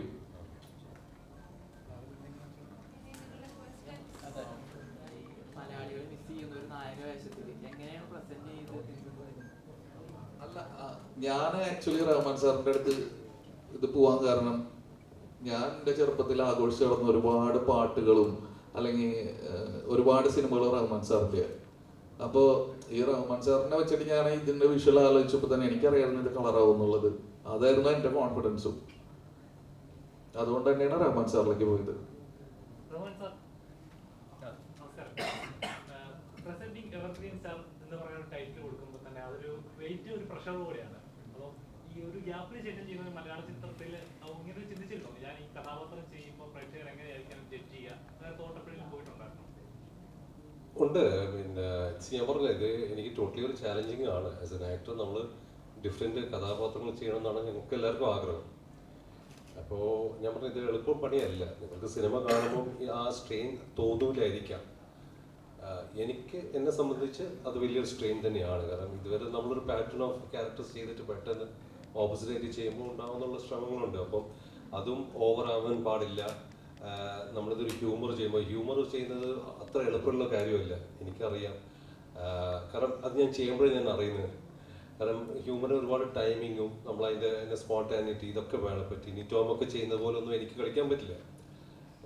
എൻ്റെ ഇതല്ല, എൻ്റെ റൂട്ടല്ല. അല്ല, അവരൊക്കെ അത്രയും എക്സ്പീരിയൻസ്ഡ് ആണ്. സോ ഞാൻ ഫേഷ്യൽ മാത്രമല്ല, ബോഡി ലാംഗ്വേജ് വരെ, അതിൻ്റെ സ്റ്റൈൽ, അതിൻ്റെ വാക്കിംഗ് ഒക്കെ ഉള്ളിൽ ഞാൻ മാറ്റിയെടുക്കേണ്ടി വന്നു. കാരണം ഇതുവരെ നമ്മൾ മസിൽ പിടിച്ചിട്ടൊക്കെയുള്ള ഒരു അഭിനയമായിരുന്നു. ഇപ്പം കുറച്ച് അഴിഞ്ഞാടിയിട്ടൊക്കെ വേണം ഇത് ചെയ്യാൻ. അപ്പോൾ ആ ഒരു ട്രാൻസ്ഫോർമേഷൻ എന്താ പറയുക, കുറച്ച് ടൈം എടുത്തു എനിക്ക് ചെയ്യാൻ. പക്ഷെ ഓഫ്കോഴ്സ് ഇതുപോലെ ഇദ്ദേഹത്തെ പോലെ ഒരു ഡയറക്ടർ ഉണ്ടാകുമ്പോൾ എനിക്ക് മാത്രമല്ല, ഞങ്ങൾക്ക് സെറ്റിൽ തന്നെ എല്ലാവർക്കും അവരുടേതായിട്ടുള്ള ഫ്രീഡം, സ്പേസ് കൊടുത്തു. എന്ത് സജഷനും പറഞ്ഞാലും പുള്ളിക്ക് ഇഷ്ടപ്പെട്ട പുള്ളി അത് ഭയങ്കര രസിച്ചിട്ട് അങ്ങനെയുണ്ട്. പിന്നെ ഇഷ്ടപ്പെട്ടെങ്കിൽ തന്നെ ആദ്യം ഓക്കെ പറഞ്ഞ് പിന്നെ പറഞ്ഞ് മാറ്റി പഴയതുപോലെയൊക്കെ കൊണ്ടുവരും. അപ്പൊ നമ്മുടെ സജഷനൊക്കെ നോക്കി അവിടെ ഒരു കുഴിയുണ്ട്. ഇപ്പൊ അവിടെ പോയി കഴിഞ്ഞാൽ ഒരുപാട് പേര്, അത് ബിബിന്റെയും പിഷാരുടെയാണ് ഏറ്റവും അധികം കുഴിയില്, ഏറ്റവും അധികം അവിടെ എളുപ്പമുണ്ട്. സെക്കൻഡ് പാർട്ടിൽ ചിലപ്പോൾ ഒന്ന് ഉപയോഗിക്കാം. റഹ്മാൻ സാർ, ഇപ്പം ടീസറിലാണെങ്കിലും ട്രെയിലറിലാണെങ്കിലും കൂടുതൽ ആളുകൾ കമൻറ്റ് ചെയ്തേക്കുന്ന റഹ്മാൻ സാറിനെ പറ്റിയാണ്. എന്തൊരു സ്ക്രീൻ പ്രസൻസ് ആണ്, ഈ പടം ഹിറ്റാണെങ്കിൽ ഇനി മലയാള സിനിമയിൽ റഹ്മാൻ സാറിന് നല്ലൊരു സ്പേസ് ഉണ്ടാകും എന്നുള്ള രീതിയിലൊക്കെ. അപ്പം അത്തരത്തിലുള്ള കമൻറ്റുകളൊക്കെ കണ്ടിരുന്നു. ഒരു മറുപടി പറയട്ടെ. പറഞ്ഞു. ഇത്രയും കാലം ഈ ഹെയർ സ്റ്റൈലിൽ ഇപ്പം എടുക്കുന്ന ഒരു ഹെയർ സ്റ്റൈലിലാണ്. പക്ഷെ ഈ പടത്തിൽ പൂജ നടന്നു. ഞങ്ങളൊക്കെ നേരത്തെ വന്നു. അപ്പോൾ ക്യാരവനിലെന്ന് ചെന്നിറങ്ങി വരുമായിരുന്നു. ഷോർട്ട് ഹെയർ കട്ട് ചെയ്തിട്ട് വൈറ്റ് കളർ ഷർട്ട് ഇട്ട് വന്നപ്പോൾ എനിക്ക് എൻ്റെ മനസ്സിൽ തോന്നിയ ഒരു കാര്യം, എവിടെയോ മമ്മൂക്ക പോലെ ഉണ്ടല്ലോ അല്ലേ? ഇത് എനിക്ക് മാത്രമല്ല, ഇതൊക്കെ കൈയടിക്കാം. സംടൈംസ് ഒരു ആർട്ടിസ്റ്റ് ഒരു കഥാപാത്രത്തിൽ റെഡി ആയിട്ട് വരുമ്പോൾ ഒരു മാജിക് സംഭവിക്കും സ്ക്രീനിൽ. അന്ന് എനിക്ക് പടം പൂജയിൽ അത് തോന്നിയതാണ്. മമ്മൂട്ടി സാർ മാറി இருக்காருப்பா. இப்போ ட்ரெய்லர் കാണുമ്പോൾ அந்த ஒரு സ്ക്രീനിൽ அந்த ആക്ഷൻ സീക്വൻസ് ബോട്ടിൽ എടുത്ത് അടിക്കുമ്പോഴൊക്കെ എൻ്റെ വീട്ടിലിരിക്കുന്ന സാധാരണക്കാരല്ലേ, റഹ്മാൻ കാണുമ്പോൾ മമ്മൂക്ക പോലെ ഉണ്ടല്ലോ, ഏതോ റെസിംബ്ലൻസ് ഉണ്ടല്ലോ. அந்த ഹെയർ സ്റ്റൈൽ മാറ്റിയതാണോ ഇല്ല ബോഡി ലാംഗ്വേജ് ആണോ എന്താണല്ലേ, ഇത് വേറെ എന്തെങ്കിലും മമ്മൂക്ക ചെയ്ത ഒരു കഥാപാത്രമാണോ, ഒരു കമ്പാരിസൺ വരുന്നുണ്ട്. അങ്ങ് ഒരു മാജിക് ഫോളോ ആവുന്നുണ്ട്. അത് പടത്തിൽ വർക്കൗട്ട് ആവുമെന്ന് തോന്നുന്നുണ്ട്. ഇല്ല, എല്ലാവരും പറയുന്നു. ഇത് എൻ്റെ ഒരു തനിപ്പെട്ട ഒരു അഭിപ്രായം ഇല്ല.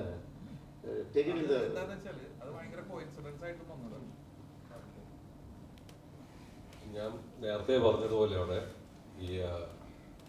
ഞാനൊരു സത്യം പറയുകയാണെങ്കിൽ അതൊന്നും ഞാൻ കണ്ടില്ല. മമ്മൂക്കയുടെ ഫോട്ടോസോ ഇല്ല വേറെ ആരും അഭിനയിക്കുന്നൊന്നും ഞാനിത് കണ്ടിട്ടില്ല. ഞാൻ ആക്ച്വലി കാണാണ്ടിരുന്നത് തന്നെ ഈവൻ സിനിമകൾ പോലും ഞാൻ കണ്ടില്ല. കാരണം ഇൻസ്പയർ ആവാണ്ടിരിക്കാൻ ചിലപ്പോൾ നമുക്ക് ഇൻസ്പയർ ആയി കഴിഞ്ഞാൽ നമ്മൾ അറിയാണ്ട് അവരെ പോലെ അഭിനയിക്കാൻ തുടങ്ങും, അവരെ പോലെ നടക്കാൻ തുടങ്ങും. സോ കുറച്ച് നാളത്തേക്ക് ഞാൻ അതൊന്നും ചെയ്യാണ്ട് തന്നെ. പക്ഷേ ഈ പടത്തിന് ഈ കഥയ്ക്ക് ഈ ക്യാരക്ടർ ആൻഡപ്പൻ എന്നുള്ളൊരു ക്യാരക്ടറാണ് ഞാൻ ചെയ്യുന്നത്. ഒരു ആൻഡ്രബിൻ്റെ ക്യാരക്ടറിലേക്ക് എന്തെങ്കിലും ഒരു ഡിഫറൻസ് ചെയ്യണം എന്ന് വിചാരിച്ചു കൊണ്ടിരിക്കുന്ന സമയത്താണ് എൻ്റെ പേരക്കുട്ടി മൈ ഗ്രാൻഡ് സൺ അവൻ്റെ മുടി കട്ട് ചെയ്യാൻ വേണ്ടി ഞാൻ അവനൊരു ബാബർ സലൂൺ കൊണ്ടുവരുന്നു. അപ്പോൾ അവിടെ വെച്ചിട്ട് അവൻ ഇരിക്കുന്നില്ല. അപ്പം ബാബർ ഒരുപാട് കഷ്ടപ്പെട്ടു അവന് മുടിക്കാൻ. അപ്പം ശരിയായില്ല, അവിടെയൊക്കെ ബിറ്റായിട്ട് വന്നു. പക്ഷെ ആ സ്റ്റൈൽ എനിക്ക് ഇഷ്ടപ്പെട്ടു. എന്നിട്ട് 2 ദിവസം കഴിഞ്ഞിട്ട് ഈ ക്യാരക്ടറിനകത്ത് ആ സ്റ്റൈൽ ചെയ്താൽ നന്നായിരിക്കും എന്ന് വിചാരിച്ചിട്ടാണ് ഞാൻ ആ ക്യാരക്ടർ അതേ ബാബർ കൊണ്ട് എൻ്റെ മുടി കട്ട് ചെയ്യിപ്പിച്ചത്. പിന്നെ കട്ട് ചെയ്ത് താടി വളർത്തി ശകലം വെയിറ്റ് ഒക്കെ കൊടുത്ത് ഒരു ലൂസ് ബോഡിയൊക്കെ ആക്കിയിട്ട്. കാരണം ഇത് പറയുന്ന പോലെ ഒരു ദാദാ ഫീൽ കൊടുക്കണം, എന്നാൽ ഇവനൊരു ദാദയല്ല. ഞാൻ സാറിന്റെ അടുത്ത് പറഞ്ഞു ഇവിടെ വന്നിട്ട് സെറ്റ് ചെയ്യാന്ന് പറഞ്ഞു. അതെ. എന്റെ അടുത്താണെങ്കിൽ ഒരു സർപ്രൈസ് ഉണ്ട് പറഞ്ഞിട്ട് സാർ ഇവിടെ വന്നപ്പോഴാണ് അടിപൊളി. എന്നിട്ട് ഇതെല്ലാം ഇരുന്ന് ഒരു 4-ാം ദിവസം ഞാനും ടിനി ടോം ഇരിക്കും. ഇവൻ ടിനി ടോം എല്ലാവരും കൂടി വർക്ക് ചെയ്യുന്നുണ്ടെന്ന് പറഞ്ഞു. പക്ഷെ ആരും സെറ്റിലൊന്നും പറയുന്നത് കേട്ടില്ല. ഞങ്ങൾ 2 പേരും ഇരുന്ന് ഒരു ഫോട്ടോ എടുത്തു. ഞാനൊരു കറുത്ത ജുബയും മുണ്ടിട്ടിരിക്കുമ്പോൾ ആ ഫോട്ടോ വൈറലായി.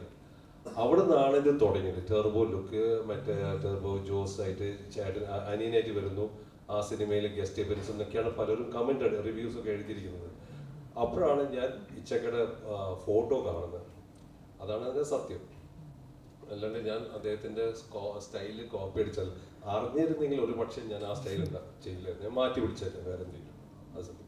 ഞങ്ങൾക്ക് എല്ലാവർക്കും ഒരു നൊസ്റ്റാൾജിയാണ്. റഹ്മാൻ എന്നൊരു ആക്ടർ എന്താ അയാള് ചെയ്തു വെച്ച സിനിമകൾ ഞങ്ങൾ പല ആവർത്തി കാണാൻ നേരത്ത് ഇത് ആ സ്റ്റൈലും ആ ഡാൻസും കാര്യങ്ങളൊക്കെ ഞങ്ങൾക്കൊരു നൊസ്റ്റ ഓർമ്മയായിട്ട് നിൽക്കുന്നു. പക്ഷെ നേരെ തിരിച്ച് റഹ്മാൻ എന്ന് പറഞ്ഞ ആക്ടർ ചിന്തിക്കാൻ നേരത്ത് ഏതൊരു ആക്ടറും മനസ്സിൽ തോന്നുന്നൊരു ചിന്തയുണ്ടല്ലോ, ഞാൻ ചെയ്തു വെച്ചൊരു സ്പേസ് മലയാള സിനിമയിൽ കിടപ്പുണ്ട് എന്ന് പറഞ്ഞ ഒരു സംഗതി. അതിലേക്ക് തിരിച്ചു ചെല്ലണം. ഞാൻ ലീഡായിട്ടുള്ള ചിത്രങ്ങൾ, മലയാള സിനിമയിൽ എന്റെ സ്ഥാനം എന്നൊരു ഓർമ്മ എപ്പോഴും മനസ്സിൽ അവശേഷിക്കുന്നുണ്ടായിരുന്നു. അതോടൊപ്പം തന്നെ അതിനൊരു തുടക്കം കുറിക്കലാണ് ഇത്. ഇപ്പൊ നമുക്കറിയാം റീസെന്റ് മലയാള സിനിമയിൽ ജഗദീഷ് ചേട്ടൻ അടക്കമുള്ള പല ആക്ടേഴ്സും അവരുടെ കരിയറിൽ തന്നെ ബെസ്റ്റ് പെർഫോമൻസ് കാഴ്ചവെക്കുന്നു. മമ്മൂക്ക അടക്കമുള്ളവര് സ്പേസ് ഇവിടെ ഉണ്ട്. ഇവിടെ മലയാള സിനിമ മാറി എന്ന് പറയാൻ നേരത്ത് പ്രേക്ഷകർ അവരോടൊപ്പം ഞാൻ ഈ പറയുന്നത്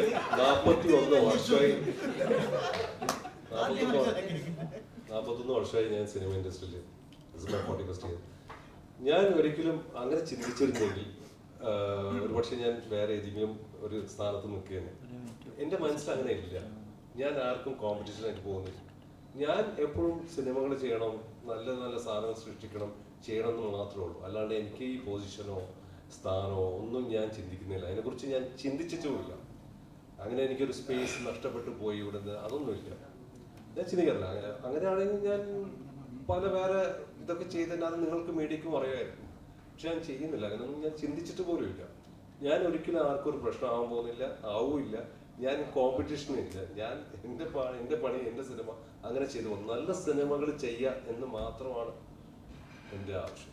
പക്ഷെ മലയാളികൾ ഒരുപാട് മിസ് ചെയ്യുന്നുണ്ടല്ലോ. കാര്യം റീസെന്റ് ബ്ലാക്ക് പോലും അത് ഭയങ്കര കൾട്ടായിട്ട് കാണുന്ന പോലെ ക്യാരക്ടേഴ്സും സംഭവിച്ചിട്ടുള്ള. നിങ്ങൾ പറയുന്നത് ഗ്യാപ്പാണ്, മലയാള സിനിമയിൽ വരുന്ന ഗ്യാപ്പിലാണ്.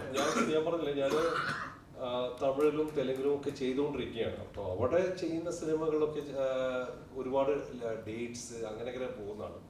ഒരു വർഷത്തിൽ അങ്ങനെ കുറച്ച് ബിസിയാണ്. ഇടയ്ക്ക് ഞാൻ വന്നൊരു മലയാള സിനിമ ചെയ്യും, അങ്ങനെ മാത്രമേ ഉള്ളൂ. അല്ലാണ്ട് എനിക്ക് തുടർച്ചയായിട്ട് ചെയ്യണമെന്ന് ഞാൻ അപ്പോൾ ആഗ്രഹിച്ചിരുന്നു. ഇപ്പോൾ ഒരു പക്ഷേ ഇവിടെ നിങ്ങളൊക്കെ സ്വീകരിക്കുകയാണെങ്കിൽ ഞാൻ തീർച്ചയായും ചെയ്യാം.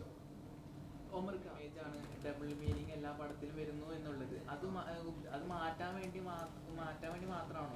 അല്ല, അത് മാറ്റാൻ വേണ്ടി മാത്രമല്ല. എന്നെ സംബന്ധിച്ചിട്ട് എല്ലാ തരം സിനിമകളും ചെയ്യണമെന്ന് എനിക്ക് ഒരുപാട് ആഗ്രഹമുള്ള വ്യക്തിയാണ്. അപ്പോൾ ഇതിൽ വലിയ വലിയ സ്കെയിലുള്ള സിനിമകൾ ചെയ്യണം. അപ്പോൾ അതിനു വേണ്ടിയിട്ടുള്ള ഒരു ശ്രമമാണ് ഈ സിനിമ. ഓണമാണ്, ഇന്ന് തന്നെ 2 പടങ്ങൾ ഇറങ്ങി. ഇറങ്ങി നല്ല രീതിയിൽ റെസ്പോൺസുകളാണ്.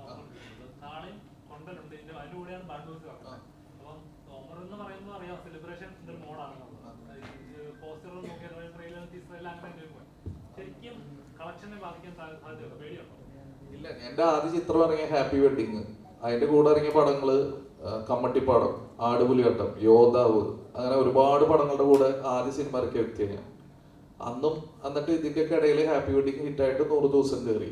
അപ്പൊ പിന്നെ ഇപ്പൊ അങ്ങനെ പേടിക്കേണ്ട കാര്യമില്ല. നല്ല സിനിമയാണെങ്കിൽ ആളുകൾക്ക് ഇഷ്ടപ്പെടുകയാണെങ്കിൽ തീർച്ചയായിട്ടും വിജയിക്കും. അതിന് നല്ല രീതിയിൽ ഞങ്ങൾ പബ്ലിസിറ്റി പരിപാടിയൊക്കെ കൊടുക്കണം എന്ന് മാത്രം. മാർക്കറ്റിംഗ് ഒന്ന് അടിപൊളിയാക്കിയാൽ മതി. ഈ നല്ല പടങ്ങൾ എന്ന് പറയുമ്പോൾ ഇപ്പൊ പറയുന്നുണ്ടല്ലോ നല്ല ഇതിന്റെ റൈറ്റർ സാരന്റെ അവിടെ കാത്തു നിൽപ്പുണ്ട്. സാരൻ ഞങ്ങൾക്ക് ഏറ്റവും വേണ്ടപ്പെട്ട അല്ല, ഇത് ഇവന്റെ ഐഡിയ. ഞാൻ മനഃപൂർവ്വം അവിടെ നിന്ന് വിളിച്ചപ്പോ ഒന്നിച്ചു വന്നതാ.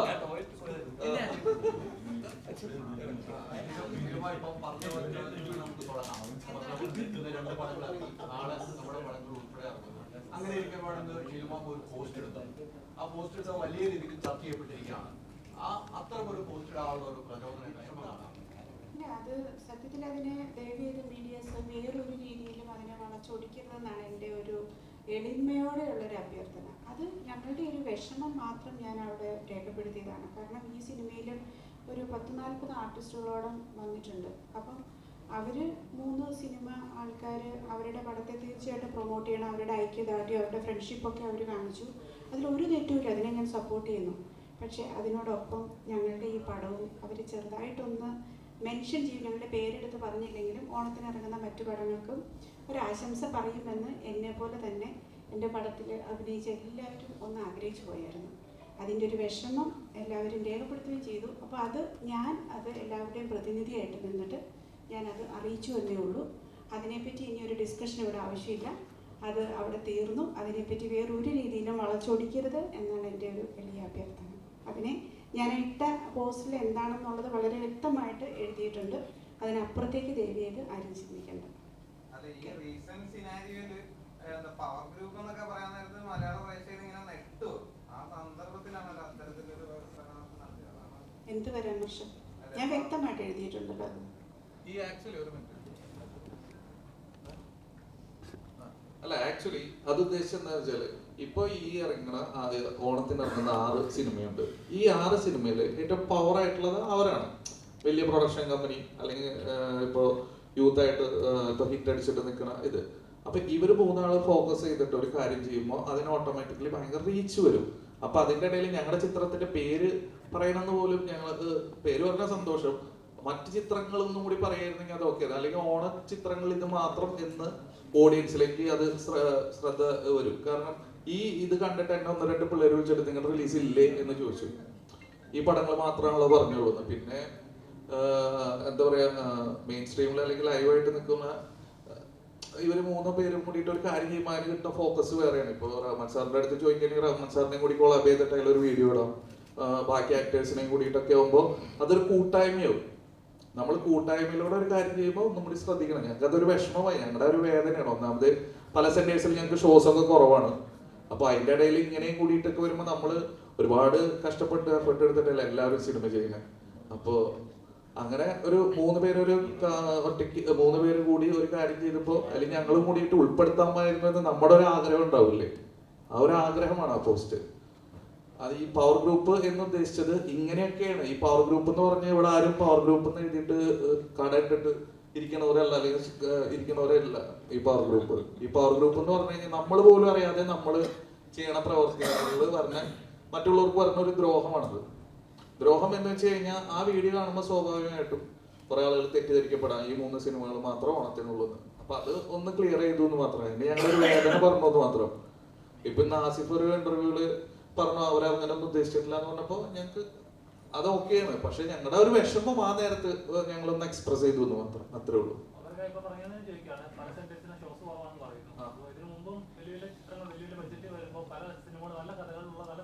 അത് തീർച്ചയായിട്ടും അതാ ഞാൻ പറഞ്ഞത്. അപ്പൊ ഞാൻ പറഞ്ഞ പോയിന്റ് അതാ പറഞ്ഞത്. അതായത് ഈ വലിയ ചിത്രങ്ങൾ ഓൾറെഡി ഇവർ കോടിക്കണക്കിന് രൂപ പ്രൊമോഷൻ മുടക്കുന്നുണ്ട്. അതിന്റെ കൂടെ ഇങ്ങനെ ഇവരൊന്നിച്ചിട്ട് ഒരു ഇത് ചെയ്യുമ്പോൾ മാസമായിട്ടുള്ള ഒരു പ്രൊമോഷൻ അവർക്ക് കിട്ടും. അതിന്റെ കൂടെ നമ്മുടെ പേര് പറഞ്ഞ മറ്റു ഓണചിത്രങ്ങളും കൂടി ഉണ്ട് എന്നെങ്കിലും മെൻഷൻ ചെയ്ത് കഴിഞ്ഞാൽ ആ ഒരു പ്രശ്നം അവിടെ വരില്ലായിരുന്നു. അപ്പൊ വലിയ വലിയ ചിത്രങ്ങളുടെ ഇടയിൽ നമ്മൾ മറ്റേ കുഞ്ഞു പടങ്ങൾ സപ്പോർട്ട് ചെയ്യണമെങ്കിൽ അവർക്കും കിട്ടുന്ന ഒരു നല്ല കാര്യമാണുള്ളത്. അത്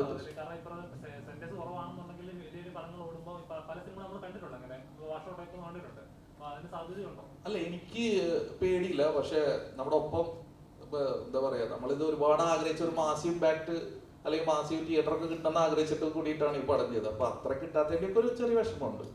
ഇങ്ങനെ പോസ്റ്റർ നിങ്ങൾ ഷെയർ ചെയ്യുമ്പോൾ അതൊരു പ്രൊമോഷണൽ ടൂളായിട്ട് ഉപയോഗിക്കുന്ന അല്ല, അത് കമന്റ്സിലൊക്കെ കാണുന്നുണ്ട്. അല്ല, കമന്റ്സിലെ ആളുകൾക്ക് എന്ത് വേണമെങ്കിലും പറയും. ഇപ്പൊ ഞാൻ വണ്ടി ഇടിച്ചിട്ട് ഇവിടെ കിടന്നാ പറയാം അത് മാർക്കറ്റിംഗ് ആന്ന് പറയും. അതാണ് ആളുകള്. നാളെ അവന്റെ പടം റിലീസാണ്, അതുകൊണ്ട് പുതിയ പബ്ലിസിറ്റി സ്റ്റണ്ടാന്ന് പറയുന്നത്. അതാണ് ജനം.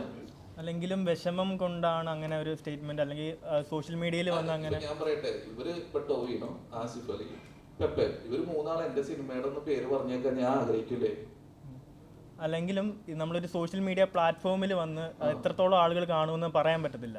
സോ അങ്ങനെ ഞാനതന്നെ പറഞ്ഞ ഇവര് വീഡിയോ ചെയ്യുമ്പോഴും അതിന്റെ റീച്ച് ഭയങ്കരമാണ്. ഇവര് മൂന്നുപേര് കൂടിയിട്ട് വീഡിയോ ചെയ്യുമ്പോൾ ഓക്കെ, അപ്പം എത്രത്തോളം ആളുകൾ കാണുമെന്ന് പറയാൻ പറ്റത്തില്ല. അപ്പം ഇവര് അത്യാവശ്യം സ്റ്റാർസ് ആണ് മൂന്നുപേരും. ഇവരോട് നേരിട്ട് ഈ സങ്കടം ആദ്യമേ അറിയിക്കാൻ ശ്രമിച്ചിരുന്നു, എന്നിട്ടാണോ ഈ പോസ്റ്റ് ഇട്ടത്, അതോ എങ്ങനെയാണ്? വീഡിയോ അത് ഞങ്ങൾക്ക് അയച്ചു തന്നിട്ടില്ലല്ലോ. ഓക്കെ, അപ്പം നമ്മളും അതേപോലെ അവര് പബ്ലിക് ആയിട്ടാണ് ആ സാധനം പറഞ്ഞത്. അപ്പൊ ഞാൻ പബ്ലിക് ആയിട്ട് അതെ, അതാ ഞാൻ പറഞ്ഞത്. നമ്മളൊരു കാര്യം, നമ്മൾ കൂടുതൽ പവർഫുൾ ആവുമ്പോൾ നമ്മൾ ചെയ്യുന്ന പ്രവൃത്തികൾ കൂടുതൽ ശ്രദ്ധിക്കുക. കാരണം അതിന് പറഞ്ഞ ഇമ്പാക്ട് കൂടുതലായിരിക്കും. നേരിട്ട് അറിയുന്ന ഒരാളെന്നല്ല എല്ലാവരും ഒരേ ഇൻഡസ്ട്രിയിൽ വർക്ക് ചെയ്യുന്നവരാണല്ലോ. അതന്നെ പറഞ്ഞത്. ഇപ്പൊ ഞാൻ പറയട്ടെ, ഇപ്പൊ ഞങ്ങളും ഈ ഇൻഡസ്ട്രിയിൽ തന്നെയല്ല, റഹ്മാൻ സാറിലെ ഇൻഡസ്ട്രിയില് ഇവർക്കൊക്കെ മുന്നത്തെ യൂത്തനായിരുന്നു റഹ്മാൻ സാറ് ഇല്ലേ?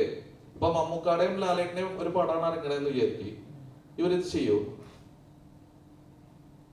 ഇപ്പൊ ബസൂക്കയും ബറോസും ഉണ്ട് ഓണത്തിന്, അങ്ങനെയാണെങ്കിൽ അവർ അതിനും കൂടിയിട്ട് വിഷയമില്ലേ? എന്താ അതൊന്നും ഇണ്ടാത്ത ഇല്ലേ? അപ്പൊ തീർച്ചയായിട്ടും ഇത് ഞങ്ങൾ ഇത് എന്തോ ആയിക്കോട്ടെ, അത് പ്രശ്നമൊന്നുമില്ല. പ്രശ്നം അവിടെ കഴിഞ്ഞു, അതിനെ പറ്റിയിട്ട് വേറെ ഇതൊന്നും വേണ്ട. ഞങ്ങൾക്ക് ആ നേരത്ത് വന്ന ആ ഒരു വേദന ഞാൻ തീർച്ചയായിട്ടും നമ്മുടെ പേരൊന്നും അവർ പറഞ്ഞു കേൾക്കണമെന്ന് ഞാൻ ആഗ്രഹിച്ചു പോയി.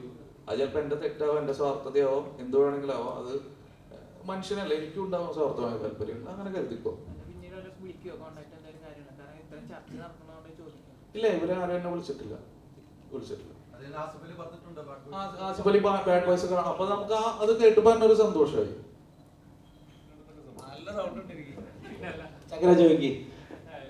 എല്ലാ കഥാപാത്രങ്ങളായാലും എപ്പോഴും ഒരു യൂണിക്നെസ് കൊണ്ടുവരാനായിട്ട് എപ്പോഴും ശ്രമിക്കാറുണ്ട്. ഇമോഷണൽ വൈസ് ആയിരിക്കും, അല്ലെങ്കിൽ ക്യാരക്ടറിന്റെ പെർഫോമൻസ് വൈസ് ആയിരിക്കും. ഈ ഒരു വൈബ് എന്ന് പറയുന്നത് തന്നെ എന്താ പറയാ, നമ്മുടെ ഒരു ഫ്രണ്ട്സിന്റെ ഒരു ഗ്യാങ്, ഒരു അടിപൊളി ബാക്ക് ബെഞ്ച് ഗ്യാങ് കൂടുമ്പോൾ ഉണ്ടാകുന്ന ഫീലിംഗ് ആണല്ലോ. ശരിക്കും ട്രെയിലർ കണ്ടപ്പോൾ ഞങ്ങൾക്ക് അങ്ങനെ ഫീൽ ചെയ്തു. ഇതിനു വേണ്ടി എത്ര പ്രിപ്പയർ ചെയ്യുന്നുണ്ട് ഈ കഥാപാത്രമാണ് ഇവരോട് ഗ്യാങ്ങിൽ ഒന്ന് സെറ്റായി വരാൻ? വന്നതായിരുന്നു, നമ്മളവിടെ എല്ലാം പൊളിഞ്ഞു. അല്ല, പക്ഷെ ഞാൻ വേറൊരു കാര്യം പറയട്ടെ, ബിബിൻ ഈ പടത്തിന് വേണ്ടി അത്യാവശ്യം നല്ല എഫേർട്ട് എടുത്തിട്ടുണ്ട്. അതായത് ഞാൻ അങ്ങനെ വിചാരിക്കും, ഇപ്പൊ നമ്മളിപ്പോ ബിബിന്റെ അടുത്ത് ഡാൻസും പരിപാടിയൊക്കെ ഉണ്ട്. ഇപ്പൊ ഡാൻസ് ആണ്, ആക്ഷൻ ആണ്, എന്താണെങ്കിലും നമ്മൾ ബിബിന്റെ അടുത്ത് ഒരു കാര്യം പറഞ്ഞാൽ അവൻ നോ എന്ന് പറയില്ല, അവൻ എങ്ങനെയെങ്കിലും അത് ചെയ്യും. അതാണ് ബിബിനെ എനിക്ക് ഏറ്റവും ഇഷ്ടം. അതും ഇപ്പൊ ഇടയ്ക്ക് കുറെ നൈറ്റൊക്കെ പോയി വർക്ക് അവേഴ്സ് ഒക്കെ കൂടി ബിബിന്റെ കാൽപ്പ് നീര് വന്ന പറയാം, ആ എങ്ങനെയെങ്കിലും പിറ്റേ ദിവസം പോയി ഒഴിഞ്ഞ് അത്രയും ബിബിൻ ഇതിനു വേണ്ടി ഒരുപാട് എഫേർട്ട് എടുത്തിട്ടുണ്ട് ഈ പടത്തില്. ഡാൻസ് ആയാലും പാട്ടായാലും വീഡിയോ ആയാലും എല്ലാത്തിലും കൂടെ ഒന്നിനൊരു വിഷമം പറഞ്ഞിട്ടില്ല. എല്ലാതും യെസ് ആണ് ബിബിൻ.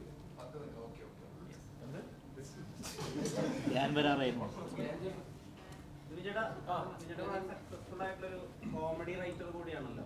ആ, നീയാ കാണാ ഫ്രണ്ടിട്ടാ. ഇതിന്റെ കോമിക് റൈറ്റിംഗ് വർക്ക് ആവാൻ പോകുന്ന തമാശകളൊക്കെ ഉണ്ടാവും, അതിനെ എങ്ങനെയാണ് ജഡ്ജ് ചെയ്യുന്നത് ഈ സിനിമയില്? ഇത് നോർമലി നമുക്ക് രണ്ട് രീതിയിൽ, ചിലപ്പോൾ ചില സ്ക്രിപ്റ്റുകൾ വായിക്കുമ്പോൾ നമുക്ക് ഇതിൽ തമാശ ഉണ്ടെന്ന് മനസ്സിലാക്കാം. രണ്ട്, നമ്മൾ ചില തമാശകൾ വായിക്കുമ്പോൾ നമ്മൾ തന്നെ ചിരിക്കുകയും ചെയ്യും, ഇല്ലേ? അങ്ങനെ ചിരിച്ച ഒരു സ്ക്രിപ്റ്റാണ് ബാഡ് ബോയ്സിന്റെ. അതുകൊണ്ട് തന്നെയാണ് കമ്മിറ്റ് ചെയ്തതും. എന്താണ് ഇത്രയും തമാശ പടത്തിലില്ല കേട്ടോ, ഇപ്പൊ കണ്ടത്രയും. അപ്പോൾ അതുകൊണ്ട് തന്നെയാണ് പടം കമ്മിറ്റ് ചെയ്തത്. പക്ഷേ ഇത് ഭയങ്കര രസമായിട്ട് വന്നിട്ടുണ്ട്, നല്ല രീതിയിൽ ചിരിക്കാനുണ്ട്, നല്ല പാട്ടുണ്ട്, ഡാൻസ് ഉണ്ട്. എന്തായാലും എനിക്ക് 100% ഉറപ്പാണ് നിങ്ങൾ നല്ല രീതിയിൽ ഇത് എന്റർടൈൻ ചെയ്യിക്കും, അതിൽ ഒരു സംശയമില്ല. ഇല്ല, ഞാൻ അങ്ങോട്ട് ചോദിച്ചോണ്ടിരിക്കുക എങ്ങനെയെങ്കിലും തമിഴിൽ പോകണം, ചെന്നൈയിൽ പോയിട്ട് രക്ഷപ്പെടണം. ഇതിലിപ്പോ 50ഓളം ആൾക്കാരുണ്ടെന്ന് പറഞ്ഞു. അപ്പം ടീച്ചറിനെ പോലെ ഭയങ്കര അപ്പൊ എങ്ങനെയാണ് മാനേജ് ചെയ്ത് ഈ ഇത്രയും അല്ല, ഇതില് ടിനി ചേട്ടനായിരുന്നു ഒരു തിരക്കില്ലാത്ത. ഞങ്ങളുടെ ലൊക്കേഷനിൽ എന്നുള്ള ആളായിരുന്നു ടിനി ചേട്ടൻ. നമ്മുടെ കൂടെ വേറെ സംഭവം പറഞ്ഞറിയാം. അതായത് ഞാൻ ഈ ടിനി ചേട്ടനും പിന്നെ പിഷാരടിയും ഉണ്ട്. അപ്പൊ എനിക്ക് മനസ്സിലായി മമ്മൂക്ക് എന്തിനും ഇവരെ കൊണ്ടുനടക്കണെന്ന്. അതായത് ടൈം പോണത് അറിയില്ല. ഇവർ രണ്ടുപേരും ലൊക്കേഷനിലുണ്ട്, എന്തെങ്കിലും ഇങ്ങനെ പറഞ്ഞുകൊണ്ടിരിക്കും. അല്ല, ധ്യാൻ ത്രൂ ഔട്ട് ക്യാരക്ടർ തന്നെയാണ് ധ്യാനം. ഇതില് ഓരോ സീനിൽ വരുന്നവർക്കും ഇമ്പാക്ട് ഉള്ള ക്യാരക്ടേഴ്സ് ആണ്. അതൊക്കെ പടം കാണുമ്പോൾ മനസ്സിലാവും.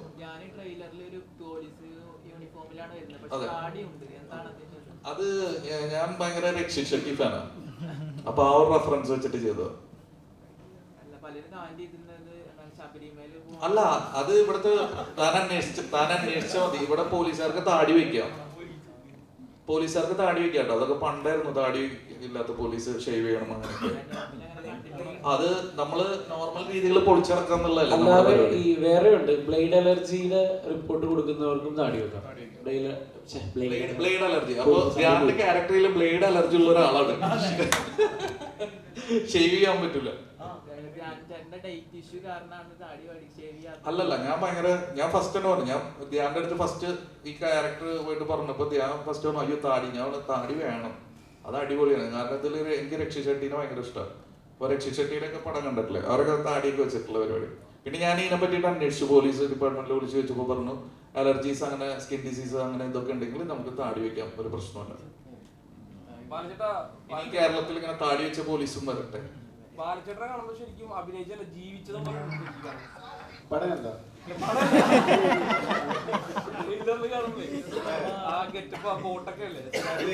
ഫസ്റ്റ് വിളിച്ചപ്പോ എന്നാ ഒരു പടമുണ്ട്, എനിക്ക് ഹീറോ ആയിട്ട് എന്നാ അതിൽ അഭിനയിക്കണമെന്ന് പറഞ്ഞു. ഓക്കെ, പിന്നെ വിളിച്ചില്ല. ഒരു 3 മാസം കഴിഞ്ഞ് ഞാൻ അങ്ങോട്ട് വിളിച്ചു. ഒരു പടം ഉണ്ടെന്ന് പറഞ്ഞായിരുന്നു, എനിക്ക് ഓർമ്മ ഉണ്ട്. അതെ, അപ്പോൾ ഒരു ദിവസം വിളിക്കുക, മുമ്പ് ദിവസം 4 പടത്തിന്റെ പൂജ വന്നേക്കണമെന്ന്. ഈ കഥയെ പറഞ്ഞിട്ടില്ല, ഡേറ്റും ചോദിച്ചിട്ട് പൂജയ്ക്ക് വിളിച്ച്. പിന്നെ പൂജയ്ക്ക് പോയപ്പോൾ അറിയാണ്ട് ഞാൻ കോട്ടിട്ടിട്ട് പോയി. അത് ഭയങ്കര ന്യൂസായിരുന്നു. അന്ന് എനിക്കറിയില്ല, ക്ലൈമാറ്റിക് കണ്ടീഷൻ വീട്ടിൽ നിന്ന് ഇറങ്ങുമ്പോൾ കുറച്ച് തണുപ്പായിരുന്നു. അപ്പോൾ കോട്ടിട്ടു. അവിടെ ചെന്നപ്പോൾ ഭയങ്കര ചൂടായിരുന്നു. എല്ലാവരും എന്നെ കണ്ട് ചിരിച്ചു. പക്ഷേ നമ്മുടെ ഡയറക്ടർ ഉമർ മാത്രം വേറെ വിഷയമല്ല. ഇതാണ് കഥാപാത്രം. അത് കഴിഞ്ഞിട്ട് നല്ല ചൂടുള്ള സമയത്ത് പൂജയ്ക്ക് പുള്ളി കോട്ട് എനിക്ക് കോട്ട ഊറണം. അപ്പൊ ഞാൻ ഊറാനെടുത്തൊക്കെ ഉമരെ നോക്കുമ്പോ അടിച്ചോണ്ടിരിക്കുക. ശരി, റൈറ്റ്. അപ്പൊ പടത്ത് ഷൂട്ടിങ് വരുമ്പോ ക്യാരക്ടർ എന്താ ഉണ്ടല്ലോ വന്നേക്ക്. ശരി, இந்த ட்ரெஸ் ஒன்றும் அளவு ஒன்றும் எடுத்துல. அண்ணா அந்த கோட் இட்டு, அந்த கோட்டு വേറെന്താ, ചെയിന്, മോതിരം, അങ്ങനെയൊക്കെയുള്ള എന്തൊക്കെ ഉണ്ടോ? ഇല്ല, എന്റെ കഥാപാത്രം നിങ്ങൾ തന്നെയാണ് നിങ്ങളുടെ കഥാപാത്രം. പുള്ളി വിചാരിച്ചത് ഇതിന്റെ ലോഞ്ച് 5 സ്റ്റാർ ഹോട്ടൽ സത്യം ഇൻഡോർ ആയിരിക്കും വെച്ചിട്ട് അതിലാ വന്നത്. ഭയങ്കര ബിൽഡപ്പാ വന്നിട്ട് ഞാൻ മാത്രം വിയർത്ത്. അത് പിന്നെ ലൊക്കേഷൻ വന്നപ്പോ കഥാപാത്രം പറഞ്ഞപ്പോ ഡയലോഗ്സിന് വന്നു. അന്നം പറയുന്നത് പോലെ പറഞ്ഞു ഡയലോഗ്. ഇത് എന്തുകൊണ്ട് ഇത് പറയുന്നതെന്ന് വെച്ചാൽ തമിഴ് മിക്സ് ചെയ്ത് മലയാളത്തിൽ അങ്ങനെ സംസാരിച്ചിരിക്കുന്നു ക്യാരക്ടർ. പക്ഷെ ഞാൻ ഡബിങ് പോയപ്പോഴാണ് മനസ്സിലാക്കിയത് ഭയങ്കര രസകരമായിട്ടുണ്ട്. ചെറിയ പോർഷൻ ആയാലും ഗസ്റ്റ് അപ്പിയറൻസ് ആയാലും ഒരു പടത്തിലെ ഫുട്ടേജ് അല്ല, നമ്മൾ എവിടെയാണ് നിൽക്കുന്നത്, ആ പടത്തിലെ ഏത് സ്ഥലത്താണ് നമ്മൾ നിൽക്കുന്നതെന്നാണ്. അത് വെച്ച് നോക്കുമ്പോൾ എൻ്റെതായിട്ട് ഒരു കഥാപാത്രത്തിൽ കൊണ്ടുവന്ന് അതൊക്കെ എന്താ പറയുക, ഒരു ഫ്രീഡം കൊടുത്ത് നിങ്ങൾ പറയുന്ന രീതിയിൽ പറഞ്ഞു എന്നെ പറഞ്ഞു അങ്ങനെ അഭിനയിച്ച ഒരു ക്യാരക്ടറാണ്. നന്നായി വന്നിട്ടുണ്ട്.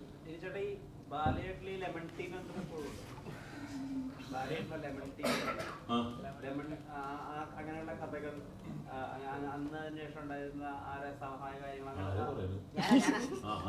അതിപ്പോഴും ഉണ്ടോ? ഈ ബാഡ് ബോയ്സിന് ശേഷം അങ്ങനത്തെ കഥകൾ വരുമോ? ഇതിലോ പുതിയ കഥകളുണ്ടോ?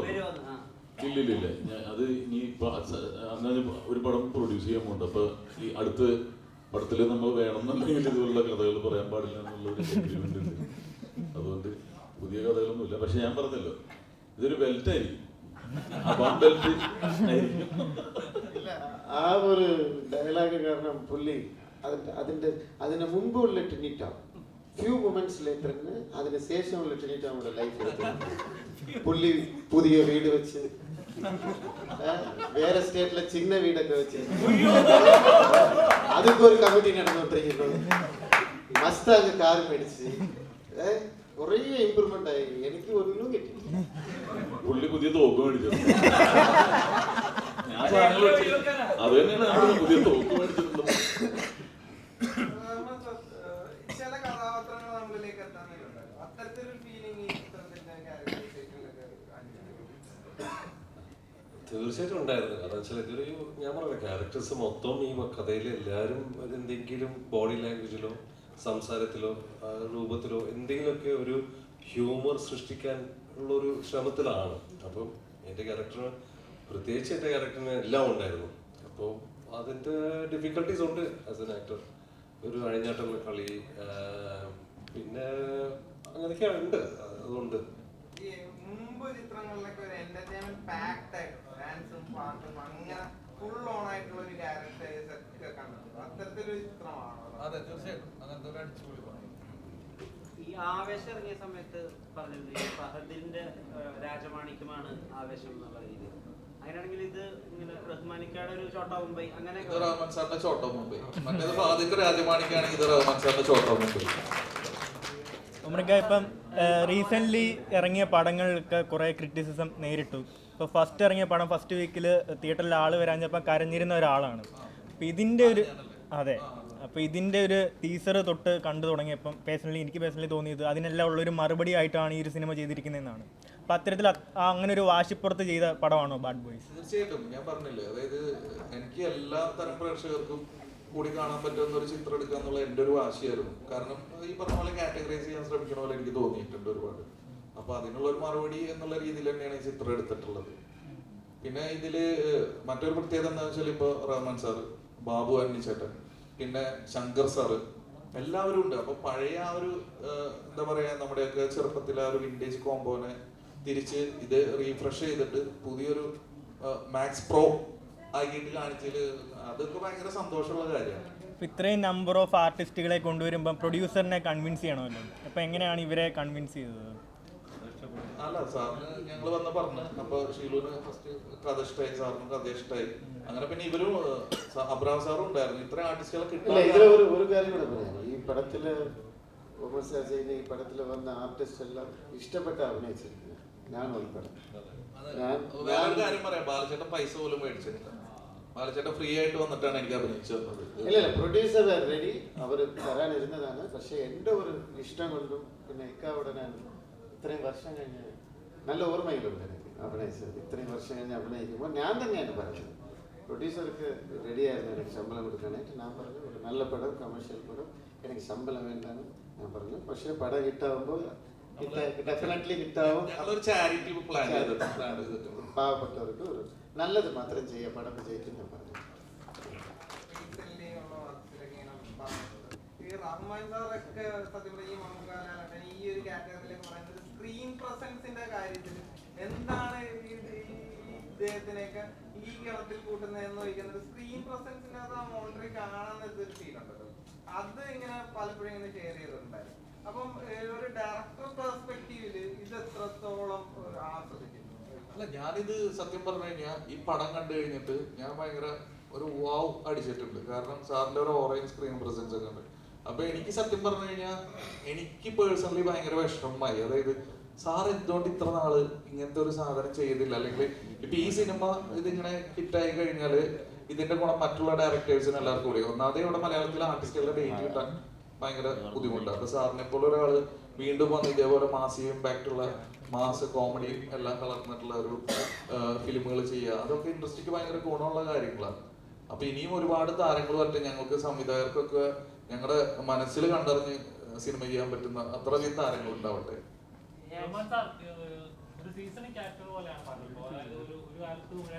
അല്ല, ഞങ്ങൾ പറഞ്ഞിട്ടുണ്ട് ഇനി ഇവിടെ നിന്ന് ഞങ്ങൾ വിടില്ല എന്ന് പറഞ്ഞിട്ടുണ്ട്. അല്ല ബിബിനെ, ഇനി ഇവിടെ നിന്ന് ഞങ്ങൾ വിടില്ല. റൊമാൻറ്റിക് കഥാപാത്രങ്ങളിലൂടെയായിരുന്നു. പിന്നീട് നായകനായി നിൽക്കുന്നു, പിന്നീട് വില്ലനായി വരുന്നു, പിന്നീട് ദ്രോഹൽ 16 പോലെ ആരും പ്രതീക്ഷിക്കാത്ത ഒരു കഥാപാത്രങ്ങളിലൂടെ ഞങ്ങൾ കണ്ടിട്ടുണ്ട്. ഒരു കഥാപാത്രം ചൂസ് ചെയ്യുമ്പോൾ അതായത് ഇത് കാണുമ്പോൾ ഞെട്ടണം, അങ്ങനെ ഫീൽ ചെയ്തിട്ടുണ്ട്. കാരണം ഒരു സെറ്റ് ഓഫ് പീരീഡിൽ നിന്ന് ആളുകൾ മാറി ചിന്തിക്കണം. ഇത് കാണുമ്പോൾ ഞെട്ടണോ അങ്ങനൊന്നും ഞാൻ വിചാരിക്കാറില്ല. എനിക്ക് കഥ ഇഷ്ടപ്പെടണം, എൻ്റെ ക്യാരക്ടർ ഇഷ്ടപ്പെടണം, എനിക്കിഷ്ടപ്പെട്ടാൽ ഞാൻ ചെയ്യും, അത്രേ ഉള്ളൂ. വലിയൊരു തോട്ട് പ്രോസസ് ഒന്നും പോകില്ല. പക്ഷെ എനിക്കതൊരു ഡിഫറെൻ്റ് ആയിരിക്കണം. ഈ കഥയിൽ എന്താണ്, എവിടെയാണ് ഇതിൻ്റെ സ്പാർക്ക്, പ്രേക്ഷകർ ഈ സിനിമ കാണുമ്പോൾ അവിടെ അവർക്ക് എന്ത് ഇഷ്ടപ്പെടുന്നു എന്നുള്ളൊരു ചെറിയൊരു ഇത് സങ്കല്പം ഞാൻ ശ്രമിക്കും. അത് ഓരോ ഡയറക്ടർ ആ കഥ പറയുന്ന മെടുക്ക അനുസരിച്ചിരിക്കും എന്നെ കൺവിൻസ് ചെയ്യാൻ വേണ്ടി. പിന്നെ ഈ ഒരു കഥ പറയുമ്പോൾ പോലും ഞാൻ ആക്ച്വലി നമ്മളൊരു 3-4 സിറ്റിംഗ് ഇരുന്നു ഞാനൊന്ന് ഓക്കെ പറയാൻ. പക്ഷെ എല്ലാ സമയത്തും ഒമർ എൻ്റെ അടുത്തൊന്നും ഇല്ല, നമുക്കത് നിങ്ങൾ ചെയ്യും, നിങ്ങൾക്ക് ചെയ്യും പറ്റും, ഞാനുണ്ട് കൂടെ, വാ വാ എന്നൊക്കെ പറഞ്ഞ് അങ്ങനെയുള്ള ധൈര്യത്തിലാണ്. സാരംഗാണ് ആക്ച്വലി നന്ദി പറഞ്ഞത്.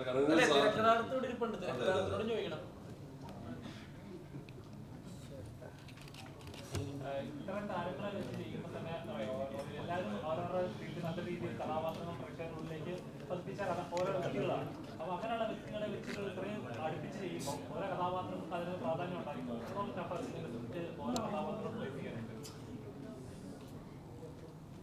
അതായത് ഓരോ ക്യാരക്ടേഴ്സിനും ഇപ്പോൾ ഒരു സീനിൽ വന്നു പോകുന്ന ക്യാരക്ടർ ആണെങ്കിൽ കൂടെ ഈക്വൽ ഇമ്പോർട്ടൻസ് എന്ന് പറയുന്നില്ല, പക്ഷേ എല്ലാവർക്കും ഒരു ഇമ്പോർട്ടൻസും കൃത്യമായ സ്പേസും കൊടുക്കാൻ ഭയങ്കര ശ്രദ്ധിച്ച് തന്നെയാണ്, അത് എഴുത്തിലെ ശ്രദ്ധിച്ചിട്ട് തന്നെയാണ് ചെയ്തത്. പിന്നെ കാസ്റ്റിങ്ങിലോട്ട് വന്നപ്പോഴാണ് ഇപ്പൊ ചില ആൾക്കാരൊക്കെ ജസ്റ്റ് ക്യാരക്ടേഴ്സ് ആണെങ്കിൽ പിന്നീട് കാസ്റ്റിങ്ങിലോട്ട് വന്നപ്പോൾ ഒരു വലിയ പ്രൊഡക്ഷൻ വന്നുകൊണ്ടാണ് അങ്ങനെ ഇത്രയും വലിയ ഒരു 75 ആർട്ടിസ്റ്റുകളുള്ള ഒരു കാസ്റ്റിങ്ങിലോട്ട് പോയത്. പിന്നെ പറയാനുള്ളത്, നാളെ പടം റിലീസാണ്, നാളെ എൻ്റെ ബർത്ത്ഡേ ആണ്. അപ്പോൾ ഒരു ബർത്ത്ഡേ ഗിഫ്റ്റ് പോലെ പടം എല്ലാവരും ഹിറ്റാക്കി തരണം. റഹ്മാൻ സാറ് കൈ കിടക്കുന്ന വാച്ച് എനിക്ക് ഗിഫ്റ്റായിട്ട് തരാമെന്ന് പറഞ്ഞിട്ടുണ്ട്. അതുപോലെ പടം എല്ലാവരും ഹിറ്റാക്കി ഒരു ഗിഫ്റ്റ് പോലെ എനിക്ക് തരണം. Thank you sir, thank you. ബാലയുടെ വാച്ച് നോക്കണം, ഇതാണ് ഗിഫ്റ്റ്. റോമൻ സാർ വാച്ച് ഇട്ടിട്ടില്ല. ഈ ആക്ഷൻ ഹീറോ ബാബു ആന്റണി സാറും എവർഗ്രീൻ സ്റ്റാർ റഹ്മാൻ സാറും നിൽക്കുന്ന ഒരു ബ്രഹ്മാൻഡിക സീനൊക്കെ തിയേറ്ററിൽ കാണാൻ പറ്റും. തീർച്ചയായിട്ടും അങ്ങനെ ഉള്ള കുറെ മൂമെന്റ്സ് ഉണ്ട് പടത്തില്. തിയേറ്റർ പൂരപ്പറമ്പാക്കാനുള്ള, തിയേറ്റർ പൂരത്തിനുള്ള ജനം വന്നാൽ തീർച്ചയായിട്ടും അത് പൂരപ്പറമ്പാവും. ഇവര് മുൻപ് ചെയ്തു വെച്ചിട്ടുള്ള ക്യാരക്ടേഴ്സ് അതിനെ റീവിസിറ്റിംഗ് കൂടെ ചെയ്യുന്നുണ്ടോ അതോ പുതിയതായിട്ടുള്ള ഇല്ല, ബാബുവണ്ണി ചേട്ടന്റെ ക്യാരക്ടർ പിന്നെ പുള്ളി പണ്ട് ചെയ്ത് വെച്ച മറ്റേ ഒരു ക്യാരക്ടറിന്റെ ഒക്കെ ഒരു ഫ്ലേവർ ഉണ്ട്. പക്ഷെ റഹ്മാൻ സാറ് ഇതില് വന്നിട്ടുള്ള, അതായത് പണ്ട് റഹ്മാൻ സാറ് റൊമാൻറ്റിക് ഹീറോ ആയിരുന്നു. അപ്പൊ ഇത് എല്ലാത്തിനും കൂടിയിട്ട് ഒരു കൊളാഷാണ്. പുതിയ പരീക്ഷണങ്ങൾ ശ്രമിക്കുന്ന ഒരാളാണ്. കടാറിലായാലും ശരി, ഇപ്പൊ ഒരുപാട് പുതുമുഖങ്ങളെ കൊണ്ടുവരാൻ ശ്രമിക്കും.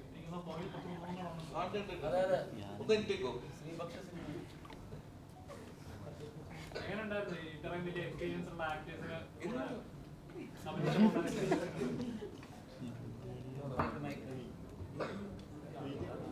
നല്ല കാണുള്ളൂ.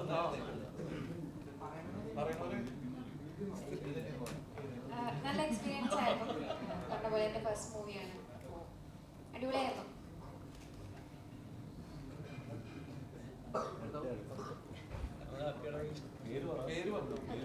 ഹായ്, എൻ്റെ പേര് ഷാനാണ്. ഹായ്, എൻ്റെ പേര് ആര്യ മേനോൻ. എൻ്റെ പേര് അമൃത. നമസ്കാരം, എൻ്റെ പേര് അർജുനാണ്. ഇത് സത്യം പറഞ്ഞാൽ നല്ലൊരു എക്സ്പീരിയൻസ് ആയിരുന്നു. എൻ്റെ ഫസ്റ്റ് മലയാളം മൂവിയാണ്. ഞാൻ റഹ്മാൻ സാറിനെ കണ്ടത് ആദ്യം 2015 മഴയിൽ മനോരമ ഡീപ്പോ ഡാൻസിലാണ് സാറിനെ കണ്ടിട്ടുണ്ടായിരുന്നത്. അന്നാണ് സാറിനോട് സെൽഫി എടുത്തിട്ടുണ്ടായിരുന്നത്. ഇന്ന് 2024 ഈ വർഷത്തിൽ സാറിൻ്റെ ചൈൽഡ്ഹുഡ് ക്യാരക്ടറായിട്ട് പ്ലേ ചെയ്യാൻ പറ്റുന്ന സത്യം പറഞ്ഞ ബ്ലെസ് മൂമെൻ്റ് ആണ്.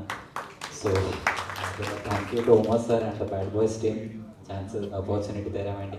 Thank you sir, thank U.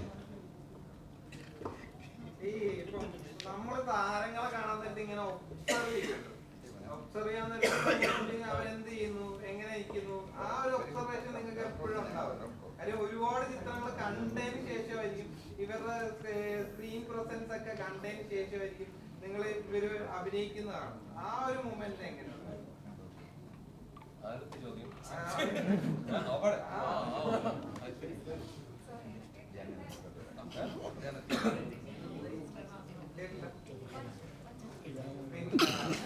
താരങ്ങളുമായിട്ട് അഭിനയിക്കാൻ നേരത്തെ ഒരു സ്ക്രീൻ പ്രസൻസ് ഒക്കെ കണ്ട് ഒരു വാവ് മൊമെന്റ് ഒക്കെ ചെയ്തതിന് ശേഷമായിരിക്കും ആയിരിക്കുമല്ലോ നമ്മൾ ഇവര് പെർഫോം ചെയ്യുന്നത് ലൈവായിട്ട് കാണുന്നത്.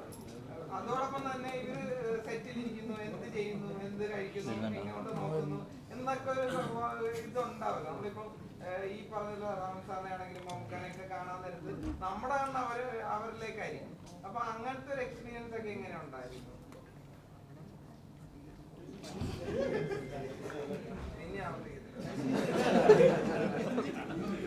അങ്ങനെ ചോദിച്ചു കഴിഞ്ഞാൽ Rahman sir, of course Rahman സാറിനെ നേരിട്ട് കണ്ടപ്പോൾ ഒരു വാം മൊമെന്റ് ഉണ്ടായിരുന്നു. റഹ്മാൻ സാറിനെ മാത്രമല്ല ഷെയ്ൻ മാമിനെയും ആൻസൺ ചേട്ടനെയും എല്ലാവരെയും കണ്ടു, ബിബിൻ ചേട്ടനെയും സെന്തിൽ ചേട്ടനെ പറയുക എല്ലാവരെയും, അതെ ടീറ്റം ചേട്ടനെ എല്ലാവരെയും, ബാലസാറിനെ എല്ലാവരെയും കണ്ടപ്പോൾ ഒരു വാം മൊമെന്റ് ഉണ്ടായിരുന്നു എൻ്റെ കയ്യിലും. പിന്നെ റഹ്മാൻ സാർ ഡാൻസ് കളിക്കുന്നതൊക്കെ കണ്ടപ്പോൾ ഓ അടിപൊളിയായിട്ട് തോന്നിയായിരുന്നു. അത് ഞാനുള്ള ഡയറക്ടർ സാറാണ്. അതെ അതെ സാറിനത് പനിയായിരുന്നു. അപ്പൊ അതുകൊണ്ട് എല്ലാരും അടിപൊളിയായിട്ട് ചെയ്തു. ആൻസി ചേട്ടന്റെ പേരായിട്ടാണ് ഇതിൽ ചെയ്യുന്നത്. ആൻസണി പടത്തില് ഒരു ഉമ്മ വെച്ചിട്ടുണ്ട്, അത് കുറിച്ച് ആരെങ്കിലും ഞാൻ പബ്ലിക്കലി കുടുംബക്കാരുടെ മുമ്പിൽ വെച്ച് ഉമ്മ വെച്ചാണ്. അപ്പൊ അതുകൊണ്ട് ഐ തിങ്ക് ഇറ്റ്സ് അപ്രൂവ്ഡ് അല്ലേ? ഉമ്മ വയ്ക്കാം അല്ലേ? അല്ലേ?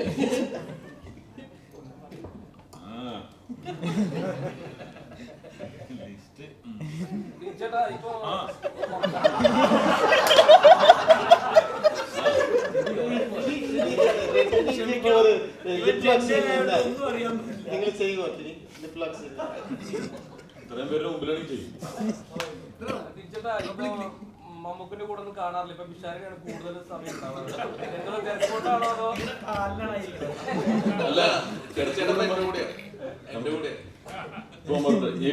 തന്നെ നേരത്തെ ചോദിച്ചത് ഇത്ര തിരക്കുള്ള ആളെ എങ്ങനെയാണ്. ഞാൻ തിരക്ക് സ്വന്തം ഉണ്ടാക്കുന്ന ആളാണ്. ഞാൻ ഓടി നടന്ന് വർക്ക് ചെയ്യുന്ന ഒരാളാണ്. പക്ഷേ പ്രയോറിറ്റി അതാണ് നമുക്ക് എപ്പോഴും തിരക്കുകൾ. അപ്പൊ എന്റെ തിരക്കെന്ന് പറഞ്ഞാൽ ഈ പടത്തിൽ പങ്കെടുക്കുക എന്നുള്ളതാണ്. അത് എന്ത് തിരക്കുണ്ടെങ്കിലും ഒരു നോ എന്ന് പറഞ്ഞൊരു ഡേറ്റ് ഞാൻ കൊടുത്തിട്ടില്ല. കാരണം ഡബിങ്ങിന് വരെ വിളിക്കുമ്പോൾ എൻ്റെ എല്ലാ പ്രയോറിറ്റീസും മാറ്റി വെച്ചിട്ട് ഞാൻ ഇതിൽ വന്നത്. ഒരു 19 സിനിമകളോട് ഞാൻ ചെയ്തിട്ടുണ്ട്. പക്ഷേ ചെയ്ത അന്ന് മുതൽ ഇതൊരു ഹിറ്റ് സിനിമയാണെന്ന് ഞാൻ ഇന്നും 100% വിശ്വസിക്കുന്നതുകൊണ്ടാണ് ഇതിൻ്റെ കൂടെ നിന്നത്.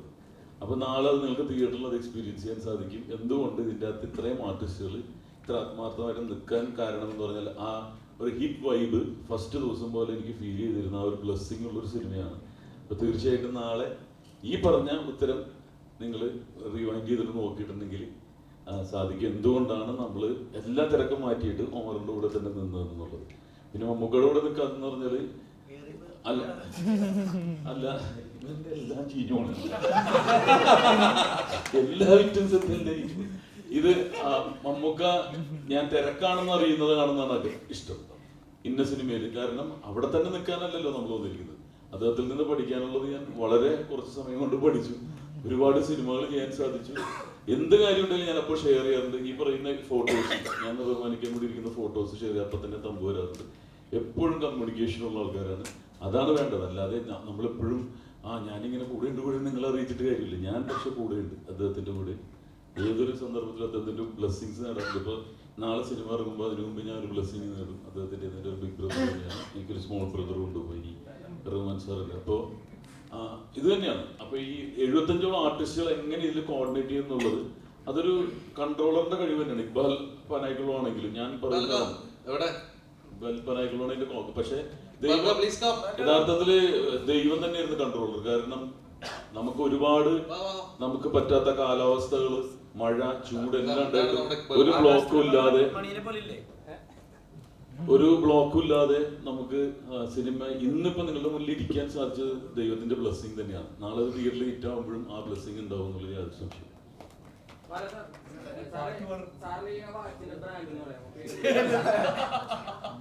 ഈ പടത്തിനും ഈ ചോദ്യത്തിനും യാതൊരു ബന്ധമില്ലാതെ വെച്ചു.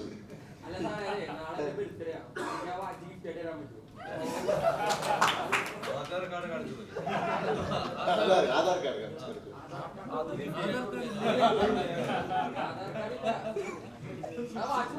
ഞാൻ ഒരു കാര്യം പറയാം. നാളെ ഈ പടം ഇറങ്ങട്ടെ.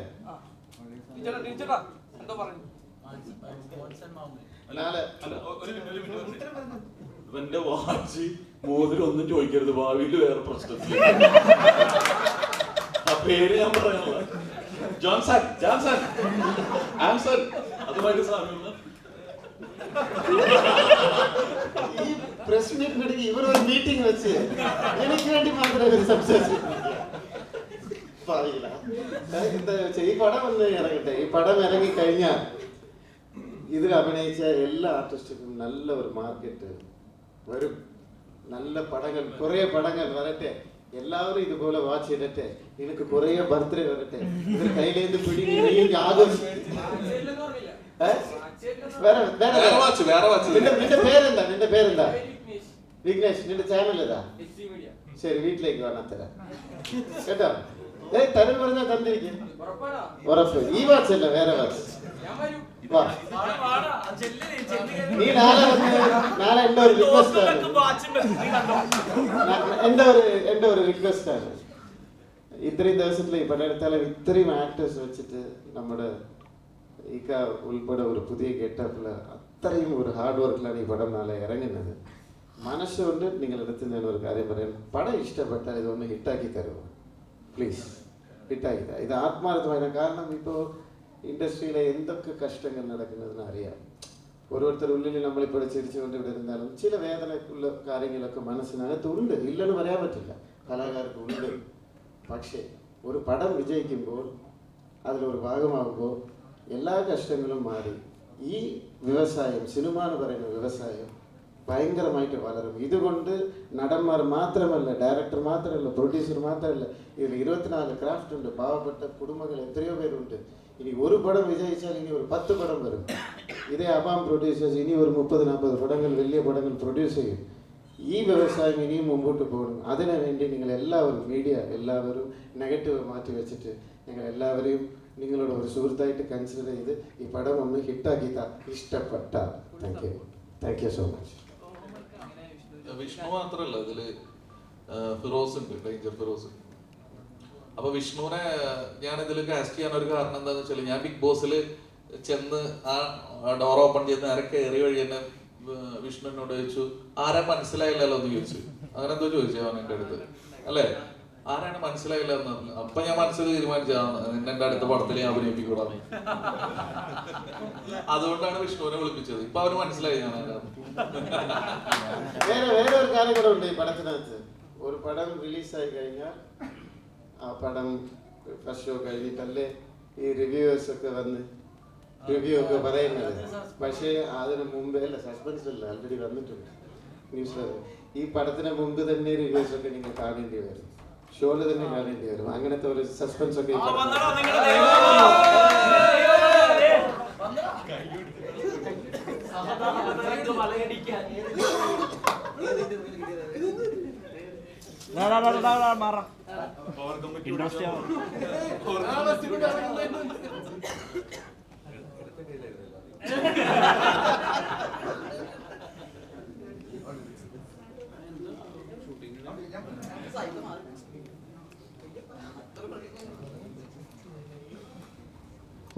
ബോൺ ആർട്ടിസ്റ്റ് ആണ്, അതാണ് ബോൺ അടിച്ചിട്ട് ബിരിയാണി കുഴി.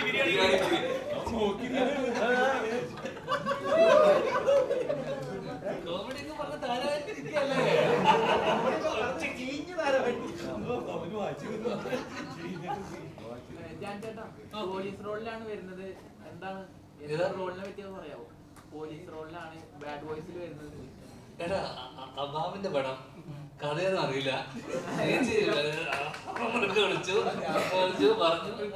ഞാനിവിടെ ഭയങ്കര തള്ളൊക്കെ തള്ളിയിട്ടിരിക്കണം. ഞാൻ കഥ കേട്ട് ത്രില്ലടിച്ചിട്ട് പറഞ്ഞിട്ടുണ്ട്. ആ പൊളിക്കല്ലേ പ്ലീസ്. ഒന്നും അറിയില്ല. ഷീൽ ചേച്ചിന്റെ അബ്രാഞ്ചാന്റെ പടം പോവാൻ ചെയ്യാൻ വരും, അത്രേ ഉള്ളൂ. 4 ദിവസം അഭിനയിച്ചു, ഫുൾ പടത്തിൽ സെക്കൻഡ് ഹാഫ് ഉണ്ടെന്ന് പറഞ്ഞിട്ടു. അപ്പൊ മനസ്സിലല്ലേ ഉമർലുലു ഒരു ദിവസം എത്ര മിനിറ്റ് പൊട്ടിയത് വേണം.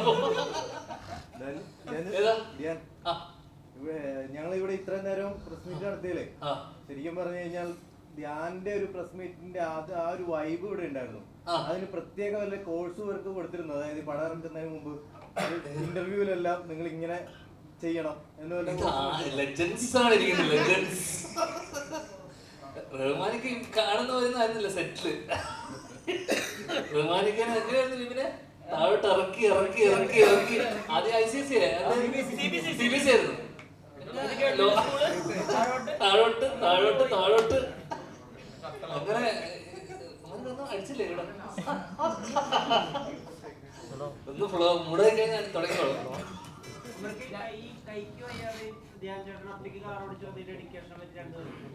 വിഷ്ണു മതി മതി നീ എന്താണ് അല്ല ഈ 4 ദിവസം ധ്യാൻ വന്നിട്ടുള്ളൂ. പക്ഷെ പടത്തില് impact total second half Dhyan Dhyan തന്നെ ഞെട്ടിപ്പോയി. ധ്യാൻ ഡബ് ചെയ്യാൻ വന്നിട്ട് ആണോ 2023-24 കാലഘട്ടത്തിൽ ധ്യാൻ ചേട്ടനാണ് കൂടുതൽ പടങ്ങൾ ചെയ്തിട്ടുള്ളത്. കൂടുതൽ ഡയറക്ടേഴ്സ് അസോസിയേറ്റ് ചെയ്തതിൽ ഏക നടൻ ധ്യാൻ ശ്രീനിവാസനാണ്. അപ്പൊ അതിൽ നിന്ന് എന്ത് വ്യത്യാസമാണ് ഒമർ ലുലു എന്ന ബംഗാളിയെ പോലെ പണിയെടുപ്പിച്ചു. എന്ത് വ്യത്യാസം മറ്റുള്ള ഡയറക്ടേഴ്സിന് അല്ലെങ്കിൽ എന്താണ് പഠിക്കാൻ പറ്റിയില്ല ഒമർ ലുലു എന്ന ഡയറക്ടറിൽ നിന്ന്? ഏത് മറ്റേ മോശ സാഹചര്യത്തിലും എങ്ങനെയൊക്കെ അത് തരണം ചെയ്ത് ഒരു സിനിമ ചെയ്യാന്നുള്ളതും പിന്നെ ഒരു ആ സമയത്തല്ലേ ഇക്കന്റെ കേസ് നടക്കുന്നു, പ്രശ്നങ്ങൾ നടക്കുന്നു, അതൊന്നും തന്നെ സെറ്റിലോ അല്ലെങ്കിൽ ഒരു രീതിയിലും കാരണം അങ്ങനെ ഒരു സംഭവം വന്നിട്ട് പോലും അത് സിനിമേനെയോ, കാരണം നമുക്ക് പേഴ്സണൽ ലൈഫിൽ പല പല പ്രശ്നങ്ങളും കാര്യങ്ങളൊക്കെ ഉണ്ടാവും, അതൊന്നും സിനിമേനെ ബാധിക്കാൻ പാടില്ലല്ലോ. അപ്പം അങ്ങനെ ആ പ്രശ്നം എന്താ പറയുക മൂർധന്യാവസ്ഥയിൽ നിൽക്കുമ്പോഴാണ് നമ്മൾ നെക്സ്റ്റ് ഒരു എക്സ്പോഷണൽ ഷൂട്ട് ചെയ്യുക. അതെ, ഇന്നും കേസ് നടന്നുകൊണ്ടിരിക്കുകയായിരുന്നു. അപ്പോൾ ഞങ്ങളെ എന്താ പറയാ സെറ്റില്, പക്ഷെ നമുക്ക് എന്നെ വിശ്വസിച്ചിട്ടാണ് ഇവരെല്ലാവരും ഡേറ്റ് വന്നിട്ടുള്ളതും പ്രൊഡ്യൂസർ പൈസ ഇറക്കിയിട്ടുള്ളതും. അപ്പോൾ നമ്മുടെ പ്രശ്നങ്ങൾ നമ്മുടേതാക്കി മാത്രം മുന്നോട്ട് പോകാന്നുള്ളതാണ് ഞാൻ പഠിച്ചിട്ടുള്ള ജീവിതത്തിൽ. അപ്പോൾ അങ്ങനെ കുറെ പ്രശ്നങ്ങൾക്ക് നടുവില് പക്ക നമ്മൾ സെറ്റ് ഹാപ്പി ആക്കി കൊണ്ടുപോയി അങ്ങനെ ഷൂട്ട് ചെയ്യുന്ന പടം എന്ന് വെച്ചാൽ കോമഡി പടമാണ്, ഹ്യൂമറാണ്. അപ്പൊ അങ്ങനെ പടം ചെയ്യുമ്പോ ഒരു സൈഡിൽ ഇത്രയും പ്രശ്നങ്ങൾ, മാനസികമായിട്ട് ഇത്രയും പ്രശ്നങ്ങൾ ഉണ്ടായിട്ട് പോലും ഇക്കാതെ നമ്മളെ ആരെയും തന്നെ നമ്മൾ ഷൂട്ട് ചെയ്ത അന്നത്തെ ദിവസം മാർക്കറ്റിലൊക്കെ ഷൂട്ട് ചെയ്ത സീൻ എന്നൊക്കെ പറഞ്ഞു കഴിഞ്ഞാൽ ഭീകര ഇത്രയും പ്രശ്നം എന്ന് പറഞ്ഞാൽ ഇത്രയും ആർട്ടിസ്റ്റുകളുണ്ട്, അതിലെല്ലാരും ഹീറോസ് ആണ്. എല്ലാരും ഒരു ഫ്രെയിമിനുള്ളിൽ മയക്കി കൊണ്ടുവരുന്ന പറഞ്ഞാൽ ഭയങ്കര സംഭവത്തിന്റെ അതിന് ഒരു എന്താ ടാലന്റഡ് ഡയറക്ടറിന് എന്ത് പറ്റും അല്ലേ? പല ലെജൻഡറി ആയിട്ടുള്ള ആക്ടേഴ്സും പറഞ്ഞ് ഷെയർ ചെയ്തിട്ടുള്ള സംഗതി നമ്മുടെ കൂടെ വർക്ക് ചെയ്യുന്ന ഒരു കോമ്പിനേഷൻ സീൻസിലൊക്കെ കൂടെ വർക്ക് ചെയ്യുന്ന ആക്ടേഴ്സ് എത്രത്തോളം ഭംഗിയായിട്ട് അഭിനയിക്കും, അതോടൊപ്പം നമ്മുടെ പെർഫോമൻസും അപ്ലിഫ്റ്റ് ചെയ്യും എന്ന തരത്തിലേക്ക് പറഞ്ഞു. ഇപ്പൊ റഹ്മാൻ സാറാണ്, ഭാവൻ ചേട്ടനൊക്കെ ആണെങ്കിലും വേറെ ടെറൈനിൽ ഇരിക്കുന്ന ആക്ടേഴ്സ് ആണല്ലോ.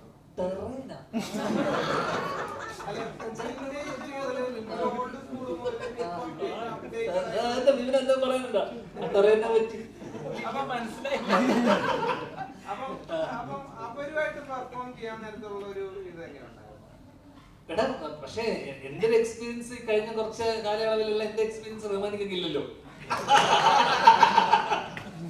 അല്ല അങ്ങനെയല്ല ഞാൻ പറഞ്ഞ നമ്മള് ഓപ്പോസിറ്റ് ഇവരോടൊക്കെ നിൽക്കുന്നത് തന്നെ നമ്മളൊരു ഭാഗ്യമായിട്ടാണ് നമ്മൾ കാണുന്നത് തീർച്ചയായിട്ടും. കാരണം നമ്മൾ ചെറുപ്പത്തിലൊക്കെ കണ്ട് എന്താ പറയുക നമ്മുടെ മനസ്സിലൊക്കെ തങ്ങി നിന്ന ഒരു മുഖമാണ് റഹ്മാനിക്കയുടെ. ഇന്നത്തെ മറ്റേ എന്താ പറയുക റൊമാൻറ്റിക് ഹീറോ ആണല്ലോ. അപ്പൊ എന്റെ ഓപ്പോസിറ്റ് നമ്മൾ നിൽക്കുന്ന സമയത്ത് നമുക്ക് നമ്മൾ നന്നാക്കണം, അല്ലെങ്കിൽ നമ്മൾ നന്നായി ചെയ്യണം, നമ്മൾ കാരണം ആ സീൻ കൊളാവാൻ പാടില്ല എന്നുള്ള ടെൻഷനായിരുന്നു. ഫസ്റ്റ് എനിക്ക് ഭവനോടെ കോമ്പിനേഷൻ ഇല്ല, എനിക്ക് ഇക്കയുടെ കൂടെയും ഇക്കന്റെ ഗ്യാങ് ബാഡ് ബോയ്സിന്റെ കൂടെയാണ് എന്റെ കോമ്പിനേഷൻ മൊത്തം. അപ്പം ബാക്കി വിപിനും മാൻസനൊക്കെ നമുക്ക് നമ്മുടെ സമപ്രായക്കാരാണ്, സെന്തിലായിക്കോട്ടെ. ഇക്കൻ്റെ കൂടെ അതല്ല, നമ്മൾ തെറ്റിക്കരുത്, നമ്മളത് കറക്റ്റായിട്ട് കൊണ്ടുപോകണം. പക്ഷെ ഭാഗ്യത്തിന് അന്ന് ഞാൻ വന്ന ദിവസം ഇക്ക കുറെ തവണ തെറ്റിച്ചു, ഒരു വാക്കിൽ ഉടക്കിപ്പോയി, കുന്നംകുളം. ഇക്കൊക്കെ ഒരു വാക്ക് പേരൊക്കെ കിട്ടിയില്ല കറക്റ്റ്, അത് ഏതോ ഒരു കുന്നംകുളത്തിന് പകരം എന്തോ ഇക്ക അവിടെ ഉടക്കി കുന്നമംഗലോ. അപ്പൊ എനിക്കൊരു ധൈര്യം വന്നു. അപ്പൊ നമുക്ക് സ്വാഭാവികമായിട്ടും ഇത്തരം നമ്മൾ ഇതുപോലെ ലെജൻസിന്റെ കൂടെ വർക്ക് ചെയ്യുമ്പോൾ നമുക്ക് കിട്ടുന്ന ഒരു എനർജി വേറെ തന്നെയാണ്. അപ്പൊ നമ്മള് എന്താ പറയണ്ട, ആ സീൻ എത്രത്തോളം നമ്മളെ കാരണം എന്താ പറയണ്ട മോശമാകാൻ പാടില്ല. പിന്നെ ഇവരുടെ ഒരു എക്സ്പീരിയൻസ് എന്നൊക്കെ പറയുന്നത് ഭീകരമാണല്ലോ. അപ്പൊ ആ രീതിയിൽ നമ്മൾ ഭയങ്കര എൻജോയ് ചെയ്ത് നമ്മുടെ കോമ്പിനേഷൻ സീനൊക്കെ തന്നെ നമ്മൾ ഭയങ്കര ആസ്വദിച്ച് ചെയ്തിട്ടുള്ള ആ സിനിമയിൽ തന്നെയുള്ള ഏറ്റവും രസകരമായ എനിക്ക്. കാരണം ഇവർക്ക് ഒരുപാട് വേറെയും കുറേ പരിപാടികളുണ്ടായിരുന്നു. എന്നെ സംബന്ധിച്ചിടത്തോളം പേഴ്സണലായിട്ട് എനിക്ക് ഭയങ്കര ഇൻട്രസ്റ്റിംഗ് ആയിട്ടുള്ള സീനുകളും എല്ലാം ഭയങ്കര ഇമ്പാക്റ്റ് ഉള്ള സീനുകളായിരുന്നു ഞാൻ വന്നു പോയിരുന്ന സീനുകളൊക്കെ. അങ്ങനെ ആസ്വദിച്ച് ചെയ്തതാണ്. പടത്തിൽ ചെയ്തതുകൊണ്ട് അങ്ങനെ നിർബന്ധമാണ്, ചേട്ടൻ നിർബന്ധിച്ചാണ് അങ്ങനെ തന്നെ വെച്ചാൽ മതി തോന്നി. 2-3 പടം കണ്ടിന്യൂറ്റി ആണ്. അല്ല ഞാൻ പറഞ്ഞില്ലേ, ഞാൻ ധ്യാൻ്റെ അടുത്ത് ചെന്ന വഴിക്കാണ് ഞാൻ പറഞ്ഞിരുന്നു താടി. അപ്പൊ ഞാൻ പറഞ്ഞത് ഇത് കുഴപ്പമില്ല, എനിക്ക് രക്ഷി ഷെട്ടിയാണ് എന്റെ മനസ്സിൽ. ഇനിയൊക്കെ പറഞ്ഞേ ഇത് പവർ ഗ്രൂപ്പിന്റെ ഒരു ബെൽറ്റ് ഗ്രൂപ്പ് ആയിരുന്നാ പറയുന്നത്. അബാമിന്റെ കൂടെ ബെൽറ്റ് ഗ്രൂപ്പ്, പവർ ഗ്രൂപ്പും ബെൽറ്റ് ഗ്രൂപ്പും. ചേച്ചിയാ ശരിക്കും പവർ ഗ്രൂപ്പ്. ഇവിടെ ഇത്രയും ആർട്ടിസ്റ്റിനെ കൊണ്ട് ഇത്രയും ആർട്ടിസ്റ്റുകൾ വരെ പടം അടുത്ത കാലത്ത് 2020 മിനി 2020 അങ്ങനെ നോക്കും അല്ലേ. ഇനി ഇവിടെ വരാത്ത ഒരുപാട് പേരുണ്ട്. അജു, സൈജു ഏട്ടൻ, രമേശ് ഏട്ടൻ. അപ്പൊ ഇതൊരു 2020 എനിക്ക് തോന്നുന്നു ബാബൻ ചേട്ടൻ ഇത് ആ 2020 ശേഷമുള്ള ഒരു അതർ 2020 ആണ്. അപ്പൊ ഇതിനേക്കാളും വലിയ ഗ്രൂപ്പ് എന്ന് പറയില്ല എന്നെ സംബന്ധിച്ച്. എന്നോട് ചോദിച്ചാൽ ഇതാണ് ഏറ്റവും വലിയ പവർ ഗ്രൂപ്പ്. കാണ്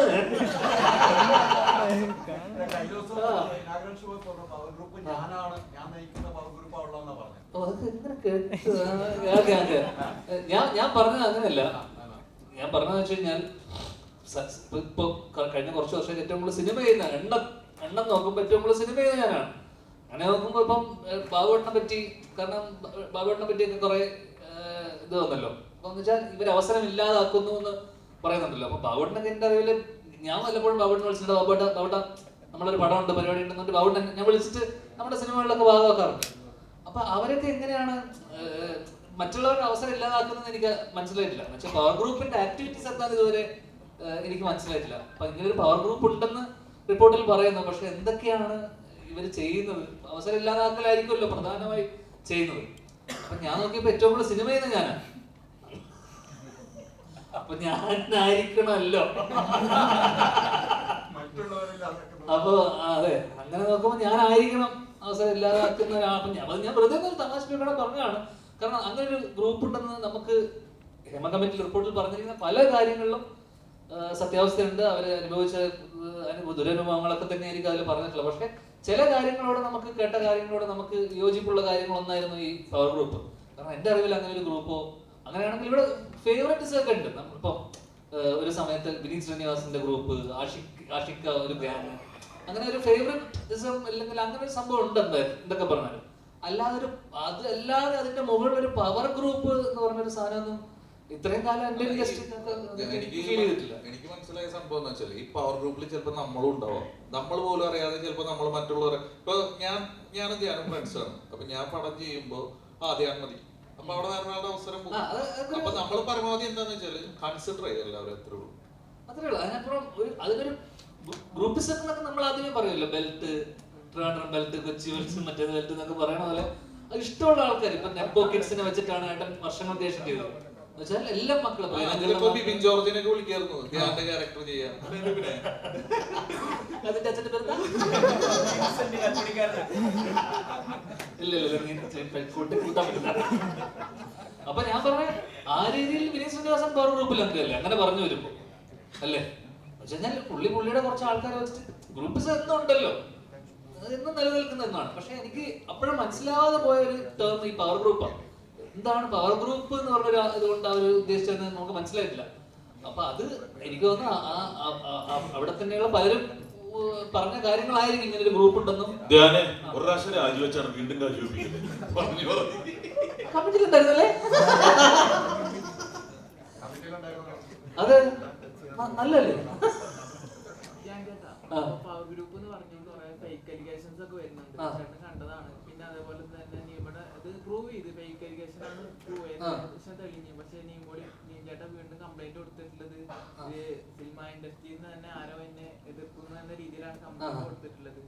കേട്ടിട്ടുണ്ടാവും വിചാരിക്കുന്നത്. എന്താ അല്ല, ആദ്യം കംപ്ലൈന്റ് കൊടുക്കേണ്ടത് മാനനഷ്ടത്തിന് ആ സ്ത്രീക്കെതിരെയാണ് കംപ്ലൈന്റ് കൊടുക്കേണ്ടത്. കാരണം അത്രയും കാലം ഇങ്ങനൊരു നിൽക്കുന്ന ഒരാളെ പറ്റി ഇങ്ങനൊരു അലിഗേഷൻ പറയുമ്പോൾ അവര് പറഞ്ഞത് തുടക്കം മുതലേ പരസ്പര വിരുദ്ധമായിട്ടുള്ള കാര്യമാണല്ലോ അവർ പറഞ്ഞത്. അതിനകത്ത് യാതൊരു അടിസ്ഥാനമല്ലെന്ന് അത് കേൾക്കുന്ന ഏതൊരാൾക്കും മനസ്സിലാവുന്ന കാര്യങ്ങളൊക്കെ തന്നെയുള്ളൂ. അപ്പൊ പിന്നെ അതിന് ഇതായിട്ട് അനുബന്ധിച്ചേട്ടൻ വന്നിട്ട് ആ ഡേറ്റിൽ നമ്മുടെ അവിടെ വർഷങ്ങൾക്ക് ശേഷം സിനിമയിലായിരുന്നു നിവിൻ ആ സമയത്ത് 14-15 തീയതികൾ. അപ്പം അതില് ഒരു കാരണം ഇപ്പൊ സംഭവം എന്ന് വെച്ച് കഴിഞ്ഞാൽ ശരിക്കും ഇതുമായിട്ട് ബന്ധപ്പെട്ട് ശരിക്കും മോശം അനുഭവം ഉണ്ടായുള്ള സ്ത്രീകളെ ഒക്കെ വരുമ്പോൾ ഇവരെ പോലത്തെ ആൾക്കാർ ഫേക്ക് ആയിട്ടുള്ള ആൾക്കാർക്ക് ഒരു നമ്മൾ ഏത് വിശ്വസിക്കണം, ഏതാണ് ശരി ഏതാണ് തെറ്റെന്ന് പറയുന്ന പോലെ അപ്പൊ കുറെ എല്ലാവരും ശരിയാണെന്ന് പറയാൻ പറ്റില്ലല്ലോ. അപ്പം അങ്ങനെ ഒരു കൺഫ്യൂഷൻ വരും ആൾക്കാർക്കും എല്ലാവർക്കും. കാരണം ഇന്ന് ഏതെങ്കിലും ഒരു കുട്ടി എനിക്കിങ്ങനെ ഒരു അനുഭവം ഉണ്ടായെന്ന് പറഞ്ഞാൽ ഉടനെ കേസ് എടുക്കേണ്ട ഒരു സാഹചര്യമുണ്ട്. കാരണം ആര് പറഞ്ഞാലും നെക്സ്റ്റ് സെക്കൻഡ് പ്രതിയാക്കുകയാണ്. അപ്പം അതോടൊപ്പം തന്നെ ഇതിനൊക്കെ കൃത്യമായി തെളിവില്ലെങ്കിൽ ഇതൊന്നും നിലനിൽക്കില്ല. അപ്പം ഇതിനോടൊപ്പം തന്നെ സോളിഡ് ആയിട്ടുള്ള എവിഡൻസും ഉണ്ടാവണം ഇതൊക്കെ പ്രൂവ് ചെയ്യാൻ പറ്റുന്നത്. അപ്പം അത് എനിക്ക് തോന്നുന്നു ഇവന്റെ എനിക്ക് തോന്നുന്നു അത് അങ്ങനെ തള്ളിപ്പോയി. അത് കൃത്യമായിട്ട് ആൾക്കാർക്കും കേൾക്കുന്നവർക്കും എനിക്ക് തോന്നുന്നു പോലീസുകാർക്കൊക്കെ മനസ്സിലായിട്ടുണ്ടാവണം ഇതിനോട്. നമ്മളെല്ലാരും വളർന്നു റഹ്മാൻഖാൻ ഇപ്പോൾ വീണ്ടും മലയാള സിനിമയിലേക്ക് കൊണ്ടുവന്നിരിക്കുകയാണ്. എങ്ങനെ ഉണ്ടായിരുന്നു റഹ്മാൻഖാൻ? മൊത്തത്തിൽ നേരത്തെ പറഞ്ഞെങ്കിലും ഈ സിനിമയിൽ വെറുതെ ഇരിക്കുന്ന സമയത്ത് റഹ്മാൻഖായിട്ടുള്ള ഒരു കോംബോ എങ്ങനെയായിരുന്നു? അതിനപ്പുറം എന്ന് വെച്ച് കഴിഞ്ഞാൽ ഇത്രയും റഹ്മാനൊക്കെ ഇത്രയും ബ്രേക്ക് എടുത്താണോ എനിക്ക് ചോദിക്കുന്നത്. ഇത്രയും ഗ്യാപ്പ് എടുത്തതാണോ മലയാള സിനിമ അല്ലെങ്കിൽ ആണല്ലേ മനഃപൂർവ്വം എടുത്ത ഗ്യാപ്പാണല്ലേ? കാരണം ഇക്ക ഹ്യൂമർ ചെയ്യുന്നത് എനിക്ക് തോന്നുന്നു കുറച്ച് കാലത്തിന് ശേഷം ഹ്യൂമർ ചെയ്യുന്നത്. അപ്പൊ എനിക്ക് തോന്നുന്നു ഇക്ക ഹ്യൂമർ ചെയ്യുന്നത് കാണാൻ അല്ലെങ്കിൽ അത് കാണാൻ വേറൊരു അഴകുണ്ടായിരുന്നു അല്ലേ? അതിന്റെ ഒരു സാധനം ഇതിനകത്ത് കാണും എന്തായാലും ഡെഫിനറ്റ് ആയിട്ടും. പിന്നെ ഏറ്റവും നമ്മൾ ഇതാക്കുന്നത് എന്ന് വെച്ച് കഴിഞ്ഞാൽ ഇപ്പൊ ട്രെയിലർ കണ്ട ആൾക്കാരൊക്കെ പറയുന്നത് വെച്ചാൽ മമ്മൂക്കയാണ്. അപ്പോ ഏജന്റ് റിവേഴ്സ് ഗിയർ എന്നൊക്കെ പറഞ്ഞ പോലെ നമുക്ക് എടുത്തു പറയാവുന്ന ഇത്രയും സുന്ദരനായ നായകൻ എന്താ പറയണ്ടേ മമ്മൂക്കയ്ക്ക് ശേഷം അല്ലെങ്കിൽ മമ്മൂക്കയോടൊപ്പം തന്നെ നമ്മള് സ്ക്രീനിൽ കണ്ടപ്പോൾ എനിക്ക് പല സീക്വൻസിലും ട്രെയിലറും കണ്ടപ്പോൾ മമ്മൂക്കനെ ഓർമ്മ വന്നു. അല്ലെ മമ്മൂക്കനെ സ്ക്രീനിൽ കാണുന്ന പോലെ ഒരു പ്രസൻസും അല്ലെങ്കിൽ ഇമ്പാക്ട് നമുക്ക് പല ട്രെയിലറിന്റെ പല മൊമെന്റിലും. കാരണം ഞാൻ ഉള്ള സീനുകളിലൊക്കെ അല്ലാതെ ബാക്കിയുള്ള സാധനങ്ങളൊക്കെ കണ്ടപ്പോൾ ശരിക്കും മമ്മൂക്കനെ സ്ക്രീനിൽ കാണുന്ന ഒരു ഫീൽ ഉണ്ടായി. സ്വന്തം പടങ്ങളെ കുറിച്ച് ഓവർ ഷൂട്ട് ചെയ്ത പ്രേക്ഷകരുള്ള കാര്യം ഉള്ള പോലെ പറയുന്ന ഒരു ആക്ടറാണ്. ബാഡ് ബോയ്സിനെ കുറിച്ച് ഉള്ള കാര്യം ഉള്ള പോലെ പ്രേക്ഷകർ പറയാൻ എങ്ങനെ ഇല്ല ഞാൻ 4-5 ദിവസമേ ഉള്ളൂ ഞാൻ. പിന്നെ ഫെസ്റ്റിവലാണ്. ഫെസ്റ്റിവൽ വരുന്ന സമയത്ത് സ്വാഭാവിക ക്ലാഷ് ഉണ്ട്. നമ്മള് കഴിഞ്ഞ വിഷു നമ്മൾ തൂക്കിയില്ല. അതുകൊണ്ട് ഈ ഓണം നമ്മൾ തൂക്കും. തൂക്കില്ലല്ലോ, അത് വിട്ടു. എല്ലാ തവണ നമ്മൾ വിട്ടുകൊടുക്കില്ല. കാരണം കഴിഞ്ഞ തവണ പരിപാടി നമ്മള് കുറച്ച് നാടകം കുറച്ച് ഇമോഷണൽ സൈഡ് ആയിരുന്നു. പക്ഷെ ഇത്തവണ നമ്മൾ അതല്ല. ഇത്തവണ നമ്മള് കണ്ട കമേഴ്ഷ്യൽ ഇതാണ്. അതിന്റെ കൂടെ നാടകം ത്രില്ലറൊന്നും വരണ്ട. അതൊക്കെ സൈഡായി പോളും കുറച്ച് 3 ദിവസം കഴിഞ്ഞു. എനിക്ക് അല്ല പക്ഷെ അപ്പോഴും ഒരു കാര്യമുള്ളതെന്ന് വെച്ചാൽ കൂടെയുള്ള പടങ്ങള് ഒന്ന് അടുത്ത സുഹൃത്ത് അലിസ്റ്റൻ സ്റ്റീഫന്റെ പടം ആ വീക്കെൻഡിന്റെ അടുത്ത പടത്തിൽ ഞാനാണ് നായകൻ. അതുകൊണ്ട് തന്നെ എല്ലാവരും നമ്മുടെ സിനിമ മാത്രമല്ല ARM കിഷ്കിന്ധാകാന്ഡം അതോടൊപ്പം തന്നെ കൊണ്ടൽ ഗാങ്സ് ഓഫ് സുകുമാരക്കുറുപ്പ് മാധവന്റെ ഫസ്റ്റ് പടം ഡെബ്യൂ പടം. അതുകൊണ്ട് എടുത്ത് പറയണം, നിങ്ങളൊക്കെ പറയണം. അതിന് സുരേഷങ്ങളുടെ മകന്റെ ഫസ്റ്റ് പടമാണ് ഉമ്മാട്ടിക്കളി. ഇത്രയും സിനിമകളുണ്ട്. അപ്പം ഡെഫിനറ്റ്ലി ഫെസ്റ്റിവലാകുമ്പോൾ എല്ലാ സിനിമകൾക്കും സ്പേസ് ഉണ്ട്. എല്ലാ സിനിമകൾക്കും അതിൻ്റെതായിട്ടുള്ള സിഗ്നിഫിക്കൻസ് ഉണ്ട്. കാരണം നമ്മളൊക്കെ ഒരു കാലത്ത് ഒരു സിനിമ കഴിഞ്ഞാൽ ഓണത്തിനൊക്കെ ഒരു സിനിമ കഴിഞ്ഞാൽ അടുത്ത സിനിമയ്ക്ക് പോയി 2-3 സിനിമകൾ കണ്ടിരുന്ന സമയമുണ്ട്. അപ്പം അതേപോലെ ഈ ഹേമ പ്രശ്നങ്ങളൊക്കെ ഒന്ന് തണുത്ത് നിൽപ്പുണ്ട്. അപ്പൊ അത് കഴിഞ്ഞിട്ട് നല്ലൊരു ഓണക്കാലം അത് സിനിമയ്ക്ക് എല്ലാ രീതിയിലും ഗുണം ചെയ്യട്ടെ എന്ന് ആശംസിക്കുന്നു. എല്ലാ സിനിമകളും ഓടട്ടെ എന്ന് ആശംസിക്കുന്നു. ധ്യാൻ ചേട്ടാ ഇപ്പൊ ട്രെയിലറിൽ പറയുന്നുണ്ട് ഇവരെക്കാളിലും വലിയൊരു ബാഡ് ബോയ് ആണ് ഞാനെന്ന്. അപ്പൊ ആ ഒരു ബാഡ് ബോയ് ക്യാരക്ടർ പിടിക്കാൻ എത്രത്തോളം ബുദ്ധിമുട്ടി? ഞാൻ ക്യാരക്ടർ പിടിക്കാറില്ല, അറിയില്ല. ഞാൻ തലേദിവസം വന്ന് വേറെ പടത്തിൽ വന്നിട്ട് അങ്ങനെ വന്നിട്ട് അടുത്ത പടത്തിൽ ചെയ്ത് പോകുന്ന ആളല്ലേ. അവർക്ക് പറയുന്ന സാധനം ചെയ്യുക പോവുക എന്നല്ലാതെ നമ്മള് എന്റെ സാരം കണ്ടായിരുന്നു അവിടെ. അവൻ കൃത്യമായിട്ട് അവൻ എഴുതി വെച്ച എന്താണെന്നുള്ളത് അവൻ കൃത്യമായിട്ട് കാണിച്ച് പറഞ്ഞു തരുമായിരുന്നു. നമുക്ക് എളുപ്പമായിരുന്നു. അതുകൊണ്ട് 2025 അടുത്ത ധ്യാൻ ശ്രീനിവാസന്റെ ഡയറക്ടർ മൂവി പറഞ്ഞിട്ടുണ്ടായിരുന്നു ഏതോ ഇന്റർവ്യൂല് റഹ്മാൻ സാറിനെ കാസ്റ്റ് ചെയ്യാൻ ചാൻസ് ഉണ്ടോ? അതൊക്കെ ചോദ്യ കാസ്റ്റ് ചെയ്യാൻ ഇക്ക ചെയ്യുമെന്ന് ചോദിക്കുക. ഇക്ക മലയാളത്തിൽ വിട്ടു നിൽക്കുക. അപ്പോഴാ ഒടിഞ്ഞ കൈയാണ്. അപ്പോ അല്ല നമ്മളൊക്കെ ഇവരുടെയൊക്കെ ഡേറ്റിന് വേണ്ടി കാത്തു നിൽക്കുന്ന ആൾക്കാരല്ലേ നമ്മള്. അതുകൊണ്ട് ഇക്ക ചെയ്യാന്ന് ഇപ്പൊ വാക്ക് പറഞ്ഞപ്പോ എന്നെ പറയുന്ന സന്തോഷം.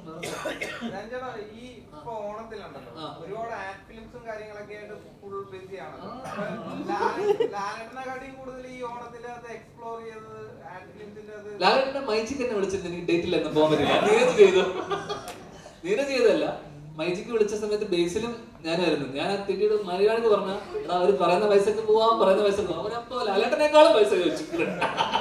അപ്പൊ അവര് പറഞ്ഞു ലാലേട്ടനെ പോലും ഇത്രയും പൈസ ഇല്ല മോനെ, വേണമെങ്കിൽ വന്ന് ചെയ്താൽ മതി എന്ന് അവര് പറഞ്ഞു മൈജിക്കാര്. അങ്ങനെ അത് പോയി. ഞാൻ ഡിജിറ്റൽ അല്ലടാ, ഞാൻ ഇതിലോട്ട് ടിവിയിലോട്ട് വരാറില്ല.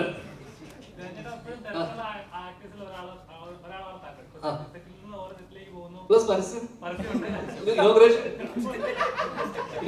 കട്ട് ചെയ്ത് കണ്ടിട്ടില്ലേ? ഇങ്ങനെ കട്ട് ചെയ്യുന്ന അതെ അതെ അതെ അതെ.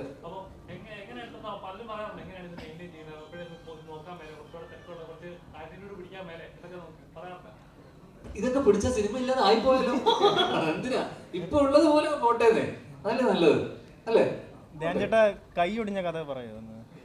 അത് ഇവിടുത്തെ നമ്മുടെ ഇതിനകത്ത് നിന്ന് മാറിപ്പോകും. കൈ ഒടിഞ്ഞൊന്നുമില്ല. ലുക്മാൻ ഒരു പടം, ഹർഷദ് എന്റെ ഉണ്ടയുടെ ഒക്കെ പുള്ളിയുടെ പടത്തിന്റെ ഷൂട്ടിനിടയിൽ ഒന്ന് ചവിട്ടിയപ്പോ തെറിച്ചു പോയി, റിസ്റ്റ് ഒന്ന് പൊട്ടി, സർജറി കഴിഞ്ഞു, പ്ലേറ്റ് ഇട്ടു, കഴിഞ്ഞു. ഏതാ സോഫി ചേച്ചിയുടെ പടം ചെറിയൊരു ആക്ഷൻ ഉണ്ട്. പിന്നെ അതിനെ ഫോളോ ചെയ്യുന്ന 2 പടങ്ങളൊക്കെ ചെറുങ്ങനെ. കുറെ പടങ്ങൾ ചെയ്യുന്നു, കുറെ ആഡ്സ് ചെയ്യുന്നു, കുറെ ഇനാഗ്രേഷൻസ് ചെയ്യുന്നു. എവിടെയാണ് ഈ പടങ്ങൾ? ഏതാ എത്രയധികം പൈസ ഇൻകം ടാക്സിലാണോ ഇവൻ? അതൊന്നും പറയാൻ പറ്റില്ല ഇപ്പൊ. എന്തിനാ ഇപ്പൊ അതൊക്കെ അറിഞ്ഞിട്ട് ഇപ്പൊ നിനക്കിപ്പോ ഇതൊക്കെ ഞാൻ ഇവിടെ വന്ന് പറയണോ?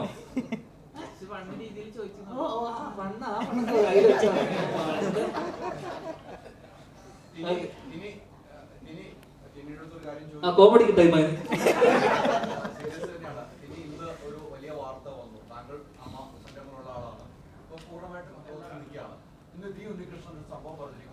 താരസംഘടന 20 പേര് ഈ ഉണ്ണികൃഷ്ണൻ സമീപിച്ച് ഒരു ട്രേഡ് യൂണിയൻ ഉണ്ടാക്കണമെന്ന് ആവശ്യപ്പെട്ടെന്ന് പറഞ്ഞു.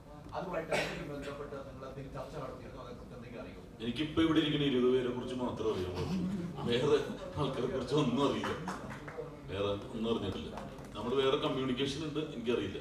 ഈ 20 പേരെ കുറിച്ച് പറയും. ഹൈദരാലിക്ക് വേറെ പണിയില്ല, ബാഡ് ബോയ്സിനെ കുറിച്ച് സംസാരിക്കും. അല്ല ഇതിനകത്ത് ഹൈദരാലി ഹൈദരാലി ഇത്തിരി അകന്നിരിക്കുന്ന ഒരു കസേര ഇട്ടിട്ട് അവിടെ ഇരിക്കാന്നുള്ളത്.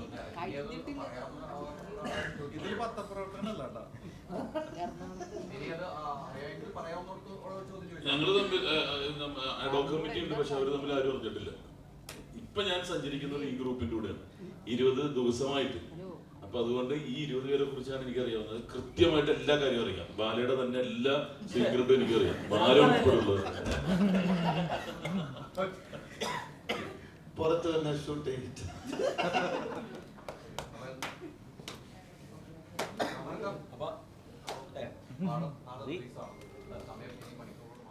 ചോദ്യങ്ങൾ കഴിഞ്ഞെന്ന് വിശ്വസിക്കുന്നു. അപ്പോൾ നാളെ സെപ്റ്റംബർ 13-ാം തീയതി ബാഡ് ബോയ്സ് റിലീസാകുന്നു. അമ്മാവ് മൂവീസ്, ഉമർ ലുലുവിൻ്റെ ഒരു ഫൺ ഫിലിം. സോ നിങ്ങളെല്ലാവരും സിനിമ കാണുക, പ്രോത്സാഹിപ്പിക്കുക. Thank you very much.